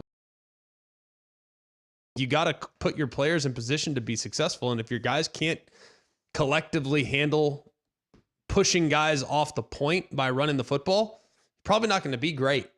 We Just talk being about honest. this all the time. The offensive line's the headache. We talk about this all the time, Greg, with narratives in college football that people just get their decisions made mentally on something and they're just not going to get away from it. And we saw how many people were reacted negatively to this hire. And that's just, people aren't going to change their minds no matter what happens. And I think that Bobo and Georgia are just one of those college football conundrums of it's going to have a negative connotation. And part of it too is a lot of college football fans want the new toy. They want new. They want something different and something new because they automatically think it's going to be better. Whether that's a player through the portal, whether that's a new coach, whether that's a new assistant, whether it's a new coordinator, play caller, they just want the new guy. And how many new guys have we seen come in at different places that everybody just thought because they did it at Division 11 somewhere and threw for 9,000 yards, it was just going to work and it was going to be great, and then it didn't work and it wasn't great. So that's just part of it and part of what people want. And a lot of times it doesn't make sense. I think Bobo's done a really nice job since he's been at Georgia. But like you said, when your tackles don't block, tell me how you throw the ball. You're going to live and die. You're going to live and die on sprint outs, bootlegs, when you don't really run the ball consistently. How does that work? How you run play action, those deep old David Green, Aaron Murray play actions where you hide the ball behind your fanny and throw a deep post. Like, how do you do that when you don't run the ball? I'll wait. Feel free to tweet us or call us, 800-239-9569. Like, nobody does just one thing, and it works. Why do you think Army and Navy have expanded their offenses to be able to throw the ball a little bit and have different formations and not just run wing T all day? I mean, it's just none of these coordinators are going to let you get away with one thing over and over and over. It's not going to happen. And it's tough to drop back and throw the ball when your tackles are getting smoked on every play. And for the star rating chasers out there, what were all the stars that Georgia had along their offensive line? Like, how many stars did they have? Billions. Collectively? All the stars. There's a freaking galaxy of stars out there. There's a whole solar system themselves. So you're telling me, right hang on there. a second, those guys all had 4 and 5 stars? They're offensive linemen? Yes. They're a whole Milky Way right there. Why Just- can't just they the block offensive if they line. all had 4 and 5 stars? Well, It's almost like because they were big and Look how big. tall, it's almost like because they averaged 6'5", 320 across the board, they had to be good. It's almost like that had something to do with it. it's the only thing that matters, Greg. That and star ratings. It's all I've been told that all that matters. The only way you can win is by having 4 and 5 star players. It's the only way. And I saw 4 and 5 star players get their tail kicked by a 1-star D tackle that weighs 270, Wearing 41, by the way. wearing number 41 with a leg sleeve and an arm sleeve and does not care. Like literally Nick Gentry 2.0 from when I was in school. Like, doesn't care. This guy will literally throw your face mask into the ground. Absolutely wreak havoc. Donovan Heinisch was awesome. These guys don't care, but guess what? 4 and 5 stars. They have an advantage just based on recruiting rankings. I said it last week. He's the worst body productive defensive tackle in college football. He's so good, though. He's so good. He's so fun to watch. Like, I love the guy. It's regardless of how good you are, you get 4 stars. It's almost like they adjust recruiting rankings based on where you go, not by how good you are. It's weird how that happens. Another name that you and I actually talked about, we didn't mention Anthony Evans too much, wide receiver, kick returner at Georgia. He's in the portal, but a name that was intriguing sort of around this bowl game playoff because of what happened to Carson Beck was Jaden Rashada. And if I'm not mistaken, they told you Rashada potentially could play if something happened to Gunnar Stockton, correct? Yes. Well, now he's in the portal. Well, something could happen between him and Ryan Puglisi. So, how many stars did Rashada have? All of the stars. And he's on school 3 in 2 years? Here is your Jaden Rashada timeline. 6/26/22, he committed to Miami. 11/10/22, he committed to Florida. 12/21, he signed with Florida. 1/20/23, he received his release from Florida. 2/1/23, he signed with Arizona State. 4/18/24, he left. 4/25/24, Georgia.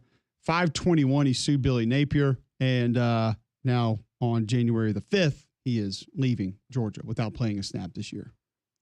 Look how many stars. Do we have a Crocker? Look how many moving- schools. Do we have a Crocker Moving Services today? Because if so, that's probably the place we need to drop it. Right. He's the there. one that kept him in business. Yes. Hmm. It's just a constant move. Just in flux. Just just constantly putting the stuff in boxes and shipping it around the country there because we're going to Too go all bad. these different It places. really is. I feel bad for him. I genuinely do. That's a tough spot to be in. Like, I'm not kidding when I say that it's a tough spot. Like, you come in with all the expectations in the world, and he was supposed to be going to Florida. And who did Florida end up with? DJ Chicka Lagway. Oh, not Uyunglele. Yes, not Uyunglele. DJ Lagway. No, the one Yes. that can go submarine Dan Bedrosian and get it to his receivers. And had DJ Lagway had Rashada committed to Florida, would Lagway have ended up there? Maybe. I don't know. I don't know the Something answer to to think that. It about. seems like probably not. Tate Ratledge also announced he's going to the NFL, Georgia offensive lineman. Oklahoma gets a commitment from Florida State, Georgia defensive end Marvin Jones Jr. This could be a good one. Now, I'll also say this. It feels like a little bit of a weird fit physically, but we also don't know who the defensive coordinator is. So, but like they kind of feel like they like those hybrid, speedy, edge, twitchy defenders, not playing a bunch of traditional 4 down. So, I mean, listen, this kid could play anywhere. You're going to figure out how to get him on the field because he's got a ton of talent. It didn't go as planned at Florida State. I get the move. His dad was a legend there playing linebacker at Florida State. But nonetheless, that's a big talent that Oklahoma's getting on the defensive side of the ball. For sure. A lot of twitch. Very capable player. The productivity has never been there. And that, to me, is concerning. It's one thing to look at the skill set and to look at the potential, and he has tons of it. The guy is oozing with potential, but we just haven't seen it on a down and down out basis, which is concerning. Okay, a couple other names. A couple of these are interesting / fun. We're going to have some fun with a couple of these here in a minute. Jacksonville State gets a commitment from Kentucky quarterback Gavin Winsett. The Kentucky coaches liked him a lot. Yeah. And I know he got in a little bit and didn't go great, but with that offensive line, not a lot went great for Kentucky on offense this year, but big-time talent that they're going to have there for the Gamecocks. LSU defensive lineman Jalen Lee is in the portal. A&M wide receiver Noah Thomas is in the portal. So Noah Thomas, production, big-time player. He is in the portal. UTEP gets a commitment from USC / Boise quarterback Malachi Nelson. It's another one in your sort of Jaden Rashada camp. Keep moving. You'll definitely find a place at some point. Highly rated coming out, hasn't really found a home. Maybe this is the one that works. Kentucky gets a commitment from Washington State defensive tackle David Gusta, 6'3", 315. Haven't seen the tape. You got tape on Gusta? You broken that down?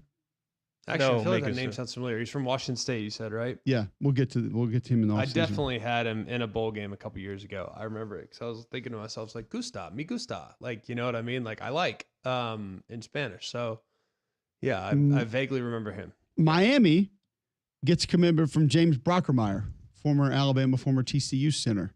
Had a good year for TCU. He'll now be a Hurricane. And now we get to have some fun. South Carolina linebacker Tebow Williams going to the NFL. Northern Illinois is going to accept an invitation to the Mountain West in football. What? Yeah. Missouri gets a commitment from former Texas / Arkansas / UNLV safety Jalen Catalon. Yes, he still has eligibility. How is it possible? I know he had a couple of season-ending years, so maybe he just keeps getting them back, but it's pretty amazing, is it not? It is. But when he can play, he can play. Had a good year for UNLV, but it's the availability part is the one that you wonder about. Wake Forest gets a commitment from former Auburn, former Oregon, former South Carolina quarterback Robbie Ashford. No. Yes. Another one. Mm-hmm.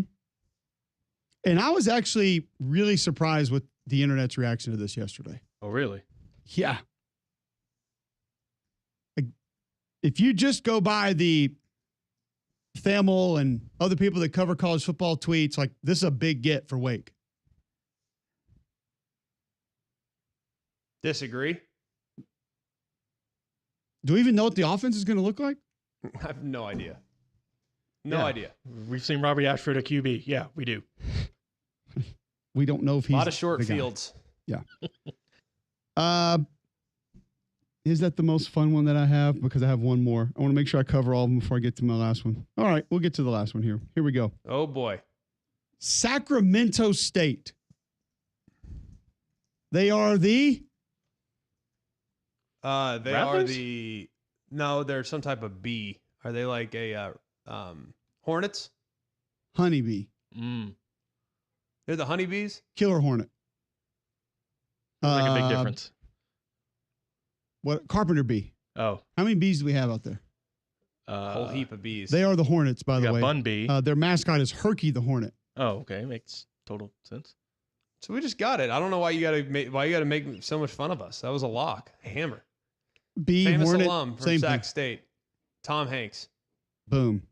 Got it. How mad are you? I have no others for you. They just got UNLV's OC, right? As head coach? Yes. Yeah. Go offense. Go offense. There we go. It's a good offense. And guess who gets to catch passes in the go offense this year?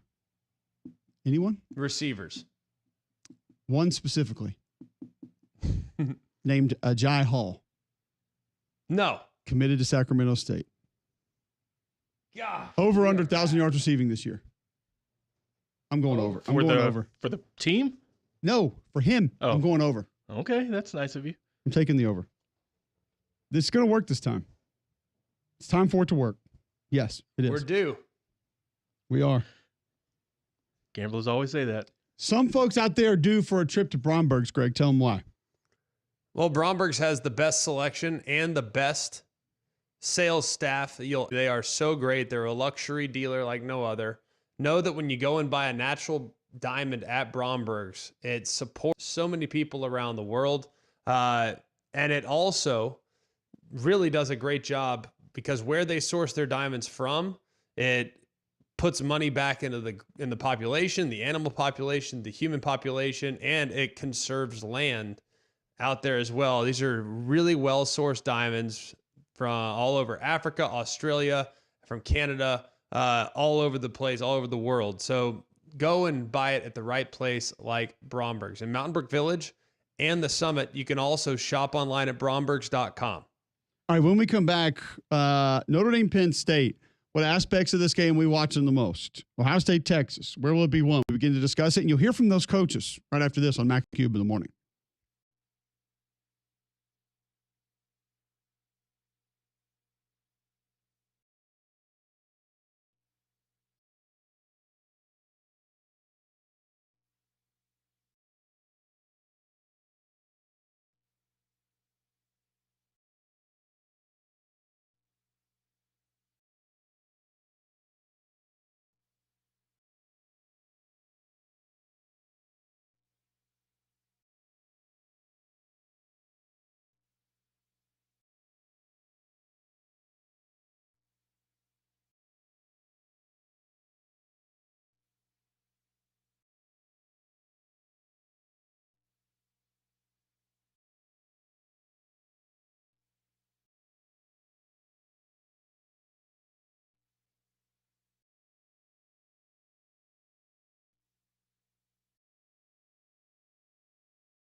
All right, 9:21, Monday, January 6th. McElroy and Cubelic in the morning. So Raw goes to Netflix tonight. Yeah. Reason to keep Netflix? Not for that. Probably going to have a tough time getting rid of Netflix, but yeah, all the more reason to. I forget what that service is that they sell that says they'll cancel all of your subscriptions that you don't know about for you. Yeah, I think, yeah. Probably not mortgage, but I do think it's Rocket. Yeah, it's Rocket Rocket Money. Do we think where would Netflix rank on the most not canceled, lightly used subscription? Because I can't tell you last time I turned it on was Christmas Day. Okay. And I watched the NFL. Understandable. Opposite of that, I do not know the last program that I watched on that platform. And that's nothing against the platform. I haven't watched many programs of anything. Oh, you're about to be in streaming season. I'll take your ideas, but we're not there yet. Yeah, almost. I just wonder how many people are like me. And it's just, you hear what Greg just said? He jumped right in there and said, oh, okay, not canceling that. Why? Can't do it. I'm just asking, why? I don't think my kids watch it. I don't think my kids have shows that they watch. Now, I will say, my wife has some really dumb shows on Netflix that she watches. Of course. I don't know the exact titles of them. Some have to do with real estate in parts of Southern California. Mm-hmm. Others have to do with people whose names I've never heard of that just do things. Not sure what those things are. Called celebrities. There may be a cooking show or something somewhere in there that she watches. She is one that watches one thing and then the shows up, and I think she thinks those are legitimately for her and she has to watch them next. Now, she also is home with 3 children by herself for a lot of time during the football season, so she needs something to pass some time every now and then. So she would be the main reason that we don't, but I just feel like there's a lot of people like me out there that are just like, oh, I have this, and their brain has said, I can never get rid of that, but how much do you really watch it? I don't know. Like, are you watching shows on Netflix right now, Greg? No. But in the event in which it did happen, I wanted to watch a la the NFL or God knows what else. But I do know that it's something that maybe if I did. So yeah, I probably just keep it, but you're 100% right. What I use the least. Apple TV Plus. More or less. Severance season 2 coming out. That'll probably be Apple TV Plus. That'll be on my off-season list. Okay. Tried to get the kids into the Charlie Brown stuff for Thanksgiving, Christmas. They wouldn't. Yeah. They wouldn't do it. Apple TV Plus is a third the price of Netflix, though. There's a month for Apple TV Plus, whereas Netflix is like $23. Because I heard a fellow employee of ours in the hall talk about canceling YouTube TV over the weekend, and I'm like, well, where do you watch the stuff? Like what? He's like, what stuff? Well, live tackle football. Yeah. Outside of on Christmas Day, and the one that Paramount gets. Like, sorry, I missed. Notre Dame Navy or whatever it was. The Sun Bowl, that one Paramount that you had. Oh, that's true. We're getting to Peacock season. Peacock, sorry. Wow. Whatever. No, just because won't they have a playoff game like last year? I don't know if I think they do. I imagine they do. So yeah, Got to figure out a way to sign up and cancel that trial. I can't be the only one, but we're not going to be able to get rid of it. But to hear people say they're getting rid of YouTube TV, I want what are you? And we're going to get people. I know we're going to get people right now tweeting in. We'll go over their antenna. This is not a real thing, man. Stop. I got to go to the bathroom and pause it every now and then. How you rewinding plays to see what the left guard did when you're watching on over their antenna? Tell me that. Answer me that. How are you watching the left tackle get beat and why? What was wrong with his pass set when you watch on the over their antenna? I need to know. You got TiVo? The thing that blows my mind is people are encouraging us who work in television to go and buy bootleg television. That's like working at a jewelry store and wearing a bunch of fake items. Working as an authorized Rolex dealer and wearing a fake Rolex. You can't do that. Like, you just can't do that. So, like, you cannot encourage. Won't do it. Not going to do it. Not going to happen here. Not saying if that's the path you want to go, by all means, do what you got to do. But not here. All right, I'm going to have authentic television, all of them, every streaming service available in. All right, I want to get to some of the response on folks coming in. First off, with our quarterback conversation via at Mac and Cube. You can always tweet into the show there, be a part of the show. Tyler Spalding tweets in, Will Howard's Rose Bowl performance was incredible, but there's just something about Riley Leonard that elevates him above the rest. That's why I had him number one. And I realize there's a lot of people that won't do that, and that's fine. But for me, I have been sold seeing him in person, diving into some of the tape that I had not seen during the regular season, no doubt. Coach Newton tweets in, Aller's the best and first pick in next year's draft if he comes out, but I place him third because Howard has the best weapons. Ewers has the second best weapons. Riley fourth. All are really good quarterbacks for their schemes. That also circumvents a little way that we tried to describe it of let's try not to take into account who has what. We just want to focus in on the guy. Aaron Hubbard tweets in, there weren't many of those quarterbacks in the entire country this year. The playoffs is probably just a reflection of that. It's fair. Of just not having those kind of guys. Brad Chandler tweets in, Rashada lives out of his luggage 6 schools in 3 years. No doubt. He is not Landry Roberts, where when he gets to the hotel for a day and a half, he unpacks everything, puts it in the drawers, puts it all in hangers. Living in a solar guard? I was just gone for, I think, 6 days. And the only thing that went on a hanger were sport coats. Maybe a dress shirt. Maybe. How about this story real quick? Stop the music. Oh, boy. Hart's telling me that when we get to Dallas, that we got in late the night after the Sugar Bowl. He puts his suit up in the bathroom because you put the hot water on, you steam it to kind of help straighten out a little bit. Said he wakes up the next morning, the shower's still running. What? He left it on the whole night. Oh my gosh, that is not good. I was like, I need to know how condensed the suit was. He goes, oh, it was soaked. It was drenched. Oh my gosh, that stresses me out. Like, God forbid that happened at your house. I've forgotten about mine for 30 minutes before, and you can't even walk in. You can't see in there. Yeah, it's just how you do it for an entire night.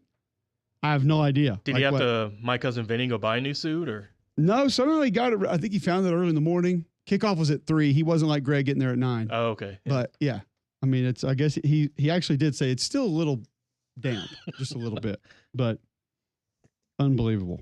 And by the way, the promo that Royal Pain sent us, that WWE tweeted out for tonight, have you listened to it? No, not yet. It's incredible. Okay. Triple H narrates Is Tess freaking out?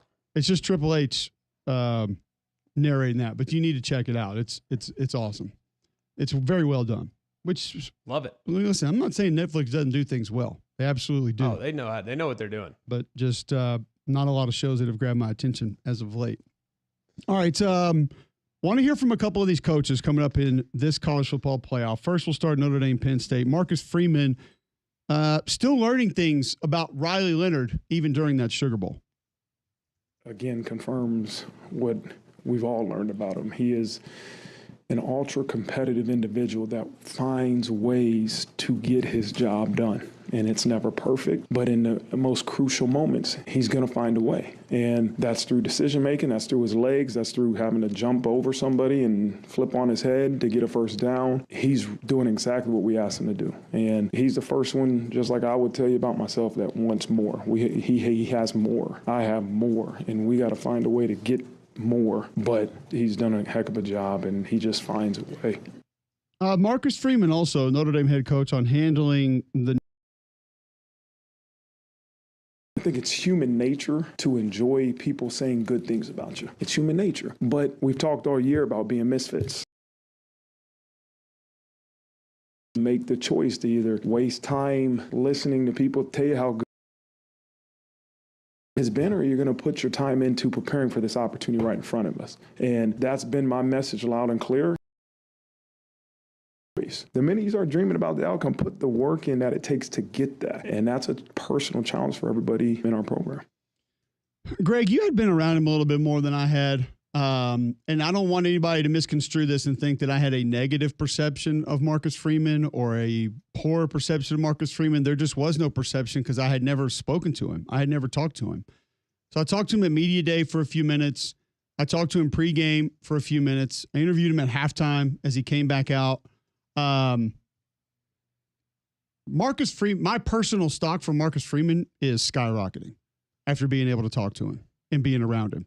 The other part is being able to watch him during that game. I don't know if you noticed during almost every timeout, specifically in the second half, but my perception of him has changed. He is a freaking. What was he doing? Walking out to midfield. Oh, just literally going out there past the numbers and staring down the Georgia sideline. Just sitting there staring at them. And a couple times trying to point something out. And I'm just like, I mean, not being obnoxious, not running his mouth, but just, I was like, yeah, I'd ride with that guy.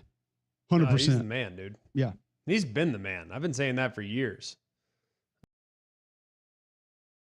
When the coaching search was open at Alabama, I told you the guys that I thought made the most sense, and him being on the short list, and people rolled their eyes. And now I think people are starting to realize like how good that guy is. Like, I'm a big believer in his approach. I think he's physical first. And I also think too, like, he's learning a lot. Like, think of many possessions he's stolen in this season, whether it's by way of a blocked punt, fourth down, mass substitution, forcing Georgia, or basically leading to Georgia jumping off sides, and a handful of other situations this year too, where they've just stolen possession. Now, that's all about the head coach. And Nick Saban stole possession in the 2015 National Championship game on a surprise onside kick.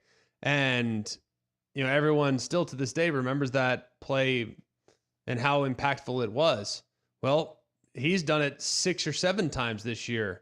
And I feel like it's kind of been lost because he lost to NIU. People still don't totally respect him because of that. But man, he's the real deal. No doubt. All right, we will hear from the other side of that game, James Franklin, what the Penn State head football coach has had to say recently.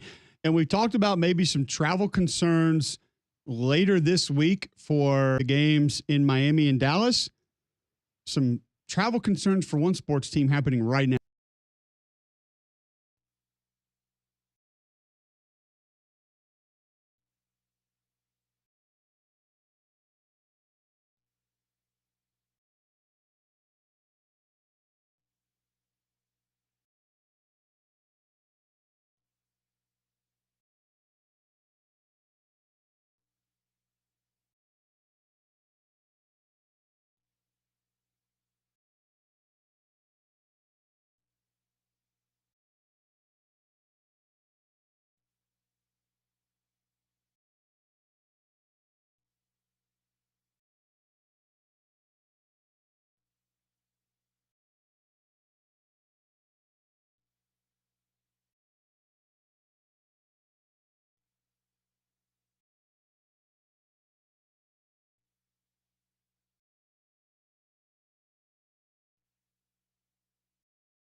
Monday, January 6th, Jocks 94.5, 9:37 a.m. Sorry, we are in hour number 3. Appreciate you tuning in. Listen online, jocksfm.com. Watch live on YouTube as Bill Smith Buick GMC is the GMC Dealer of the Year. The types of deals that you'll find on the lot is tremendous. You'll see exactly what I'm talking about when you go and check out Andy Cole and Jonathan Yeager. Take the short drive up I-65, exit 310. The deals on the lot are off the charts good. I'm telling you, man, I could not be more appreciative of the experiences that I've had in shopping with Bill Smith Buick GMC. We just got a new vehicle from there. They always take great care of us. We are always so appreciative of all the things that they've provided for us for a very, very long time. And you can go see for yourself. The deals that they have are ridiculous. Like right now, you can go get a GMC Yukon Denali X 10,000 off the sticker. 96,610 Yukon XL. It's deals like that to keep people coming back. That's why 75% of their business is repeat customers. You'll see what I'm talking about when you take the short drive up to Coleman. You'll be glad you did. You can also shop online, have it delivered right to your driveway at BillSmithBuickGMC.com. Christian Cooper tweets into the show, I've got at Peacock for one reason only, and that's the U.S. Open golf, 4 days a year, maybe the occasional NFL game. So there you go. Okay. No Notre Dame game. He gets Notre Dame games too, right? Yeah. A couple of those. Yeah, there's a couple. Does he use them? Yellowstone. Isn't that there? No, it's Paramount. No, it is. It is. It's weird. It airs on Paramount Network, okay, but somehow Peacock has the stream. I don't know. Money makes people do weird things. Interesting. It's over, right? I haven't seen or heard about the finale. I think this was the last run. Maybe it's halfway through its last I don't know. run. I'll get that in a couple of weeks, I guess. I haven't had time to do that yet. Before we get to James Franklin, Albert Breer tweets this 3 minutes ago. The Chiefs are still on the ground in Denver. Because of storms, the Kansas City airport closed last night. Team is on a bus en route to the Denver airport now, hoping to get back to Missouri by midday. Whew. They have a bye. All it's doing is keeping them out of Cabo. I bet they're not just like sitting on a bus the whole time. It probably hasn't been that bad for them. Well, I'm not going to feel sorry for them. Their luxury hotel that they've been in. Not like how it was getting up there. I know they're on the tarmac for like 4 hours trying to get there. Exactly. Oof. All right. James Franklin, the latest update on edge rusher Abdul Carter and his availability. He's doing great. His attitude is great. His mentality's been really good. We'll see. But I think he's taken the right approach and mentality. And really, it's going to come down to how he feels and how much practice he's able to get during the week. At this point, I don't think there's anything that is stopping him from playing. But it's going to come down to how is he able to play. And we'll see. We'll see. But his mentality is great. He's got a big smile on his face. I think he's excited about this week, but it's too early to say at this stage. So that's a big one, G-Mac, and they did okay without him last game. Probably be a little bit different plan this game. Somebody that you definitely want to have in the lineup if at all possible. Yeah. Do we know what it is? I actually do not. I literally don't even know what it is. I didn't see it during the game. I've heard some people say it's a shoulder. I've had some people say it's a lower body. I don't know what the heck it is. Either way, it's not a good thing, obviously. Your best take over the game defender might be unavailable. According to Rittenberg, arm injury, left arm injury. So shoulder, elbow, wrist. I'm not great though. And hopefully he can go. Obviously, but hopefully he'll return. I'm hoping. Gosh, who knows? But either way, it could be a potentially significant loss. I don't think there's any doubt. All right, so that's James Franklin on their game coming up against Notre Dame. We'll get to a little bit more on Texas and Ohio State tomorrow. We got all week to break it down, so we'll spend a ton of time on it. We'll have time for it. A couple of basketball notes quickly from over the weekend. UAB took down Tulsa 92-63. UAB now 8-7 on the season. Samford knocked off Western Carolina 88-69. Jaden Boswell, 25 points. Samford was 10 of 25 from 3. Samford's 12 and 3. Alabama smashes Oklahoma 107-79. 14th 100-point game since the beginning of last season. That's the most in college basketball. Bama's 12 and 2. Mark Sears goes for 22 and 10. Bama had 6 in double figures, 9 of 29 from 3. Had 6 different players hit a 3. And Auburn takes out Missouri over the weekend, 84-68. Janai Broome, 24-7 and 4. Auburn was 10 of 21 from behind the three-point line. Tigers are 13 and 1, number 2 in the country. So that's some basketball notes from over the weekend. We'll come back on the other side. We went to the game on Saturday. It was awesome. It was super fun. You went to the Auburn game? No. Well, that was the one I was just talking about. So but before that, if you would have given us a little room to sneak in there on the Bama game, it was awesome. No, super fun. They're legit, man. And Oklahoma's got a couple good players on their team. Like number 10 on Oklahoma's a good player. A couple others that are pretty decent, man. And it was very, very impressive. I mean, just that offense really starting to gel, and it was a good environment down there in Coleman too. Okay. Filled it up. Well, yeah. I mean, that was Oklahoma's first loss. So they're a top 15 team and a good team for Alabama to get going here early, but they've been tested already. So I don't think anybody would doubt that based on the schedule that they've played. Some other SEC action over the weekend as SEC play started. Tennessee, good Lord, 76-52. They took out a top 25 Arkansas team. Kentucky took out Florida. A&M beat Texas 80-60. Mississippi State over South Carolina 85-50. Ole Miss over Georgia 63-51. And Vandy took out LSU 80-72 in the first weekend of conference hoops in the Southeastern Conference. A bad box score of the day and wrap the show up next on McElroy and Cubelic in the morning.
9:48 Monday, January 6th, right here on Jocks 94.5. Listen online, jocksfm.com, or go watch live on YouTube. Search Jocks 945.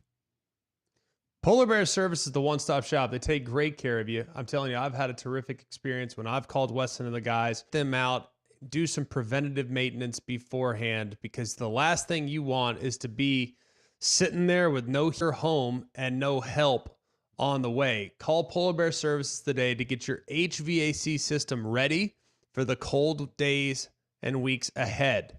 You don't want that thing going on the blink. That's for sure. Been there. It's not a comfortable spot to be in. So Wes and the guys will take great care. If you remember, you have a problem with your electrical, 497-BEAR. That's 497-BEAR. All right, we get to our bad box score of the day each and every day right here on Jocks 94.5 to give you the best of the worst. Personal foul, 69, offense. He was giving them offense number 7. It's a 10-yard penalty. I'm talking to America here, excuse me. That's the game. All right, we'll go to, we'll start with the NCAA women's basketball, which I don't feel like this one will be too difficult for you to grab. The Duke Lady Blue Devils. Are they Lady Blue Devils? Just Blue Devils. Yeah, I don't know. Blue Devils. I think it's just Blue Devils, but nonetheless, they just snuck past the Pitt Lady Panthers. Panthers. Actually, Panthers. 69-31 over the weekend. Solid double up. Your score was 20-9 after the first quarter. Okay. They were ready. 38-15 at the half. Pitt shot 11 of 45. They shot 16 threes. How many did they make? Well, just 2. Okay. All right. That's Now, they did limit the turnovers to 29. We've under seen worse. 30. For the game, just 29. Limiting to under total. 30. We've seen worse. Knocked it off. Yes. Now, of the 34 misses that they had in the game, they grabbed 9 offensive rebounds. Now, they were out rebounded 41-28 in the game. Okay. So, yeah. They got after it. That's worse. Duke shot 26 of 57, 8 of 22 from 3. Got to the free throw line 19 times, so they were able to knock that one off. In JUCO men's basketball, Western Oklahoma State College. Wildcats. No. Aggies. That's actually... That is a pretty safe guess. That is a good guess. Actually, we have found through some of the smaller Oklahoma schools that there are multiple Aggies, which you would think that would only be in Texas just because of A&M, but it's not actually the way that it is. They are the Wranglers. Wranglers, I like that. There. So they're jeans. And they just snuck past the On Point Academy. Denims. Cowboys. No, they're the Fleek. I can't find a mascot for On Point Academy. Oh, hold on. We're gonna make it up. But you can look it up. They Damien. are the flying spaghetti monsters. I tried to find it. I looked for it. I didn't see it. So I don't really know what on. I think they're it's the Outlaws. Oh, of course. The On Point Outlaws. Yes, sir. Okay. This might be one of the better mascots we've had. Well, Western Oklahoma State College snuck past the Outlaws 126-55 over the weekend. Oh, they got Bugle Boyd. Come on. Bugle Boyd. All right, well, see if you can find CBG Prep and what their mascot is, because CBG Prep went down to the Parkland College. They're the Panthers. They're not. Let's say I'm gonna go Bulldog. I'm gonna go Eagles. Close. Safe bet. No, I feel like they are the Screaming Eagles. They're the Vipers. Oh, the Vipers. Why would that be close? It wasn't, but I just thought it was fun. Ah. Vipers take it 124-40. Okay. Now, this is one of those games in which CBG Prep decided not to turn in any of their statistics for the game. Not surprising when you put up 40 points in a basketball game. Your score at halftime, 55-15. Maybe they had the gummies. The what? CBG Prep. I see where you're going. But here's what we got from Parkland. Oh, boy. Oh, boy. Here we go. They were 51 of 94. Okay. Shoot more, score more. All right. They shot the ball 94 times in a basketball game. It's up to the defense to stop. 11 of 24 from 3, 11 of 16 from the free throw line. 70 rebounds in the game. All right, I'll give him credit for that. That's fantastic. Wait 1 second here. Hold on. I can't do this in my brain. So if we did 51 minus 94, that's 43. Correct. Misses. 70 rebounds. Maybe they missed some shots. The other team. They got after it. 26 offensive rebounds, 44 on the defensive end. I need these CBG stats in a bad way. And maybe now we know why they didn't put them up there. For the 5 starters in double figures, you had 6 players in double figures total. 11 players scored a bucket in the game, at least one. They're deep. 11. That's more than deep. 126 to 55 and 124 to 40, your bad box scores of the day. Yeah, that's I would say that one works. Greg, tell us about Shannara Flooring while you're at it. Well, Shannara Flooring, welcome to the family, Shannara Flooring. Look, replacing your floors is a big decision. We get that. Finding a flooring company that you can trust and feel good about can be even more difficult. Are they going to be there? Are they going to show up? Are they going to do the right job? Are they going to get it done right? Are they going to respect your home? Well, at Shannara Flooring, they understand all those issues, and you can put your mind at ease so you don't have to worry. That's why Fu, the owner, built his team and integrity. So when it's time, call them direct at 205-518-6423 and see all the new styles for 2025 at shannaraflooring.com. Did you find a CBG prep mascot? I did not. Not there. Is it like, isn't the CBG the weight loss gummies? CBG gummies, I believe, are for a better night's sleep. But you can hit your CBD store and ask them and figure out exactly which ones can help you out the most. Maybe they should be the weight loss gummies. And my apologies, it was the Cobras, not the Vipers. Yeah, Cobras are better. Cobras are now 14-1. They went on a 15-0 run in the first half to make the score 34-14, under 7 minutes left. Then they outscored CBG Prep 21-2 to go up 55-15 at the half. Oh. They stayed hot in the second half with a quick 20 points in the first 5 minutes to extend the lead to 56 in the second half. Jaden Martin free throw helped the Cobras reach 100 points for the third time this season. If it helps sleep, maybe they should be the Nightmares. Maybe that's their mascot. I mean, they struck multiple times in this game. They did. Defense had a strong hold on them. Oh, they strangled did. them. Oof. Whoa! Is a Cobra now a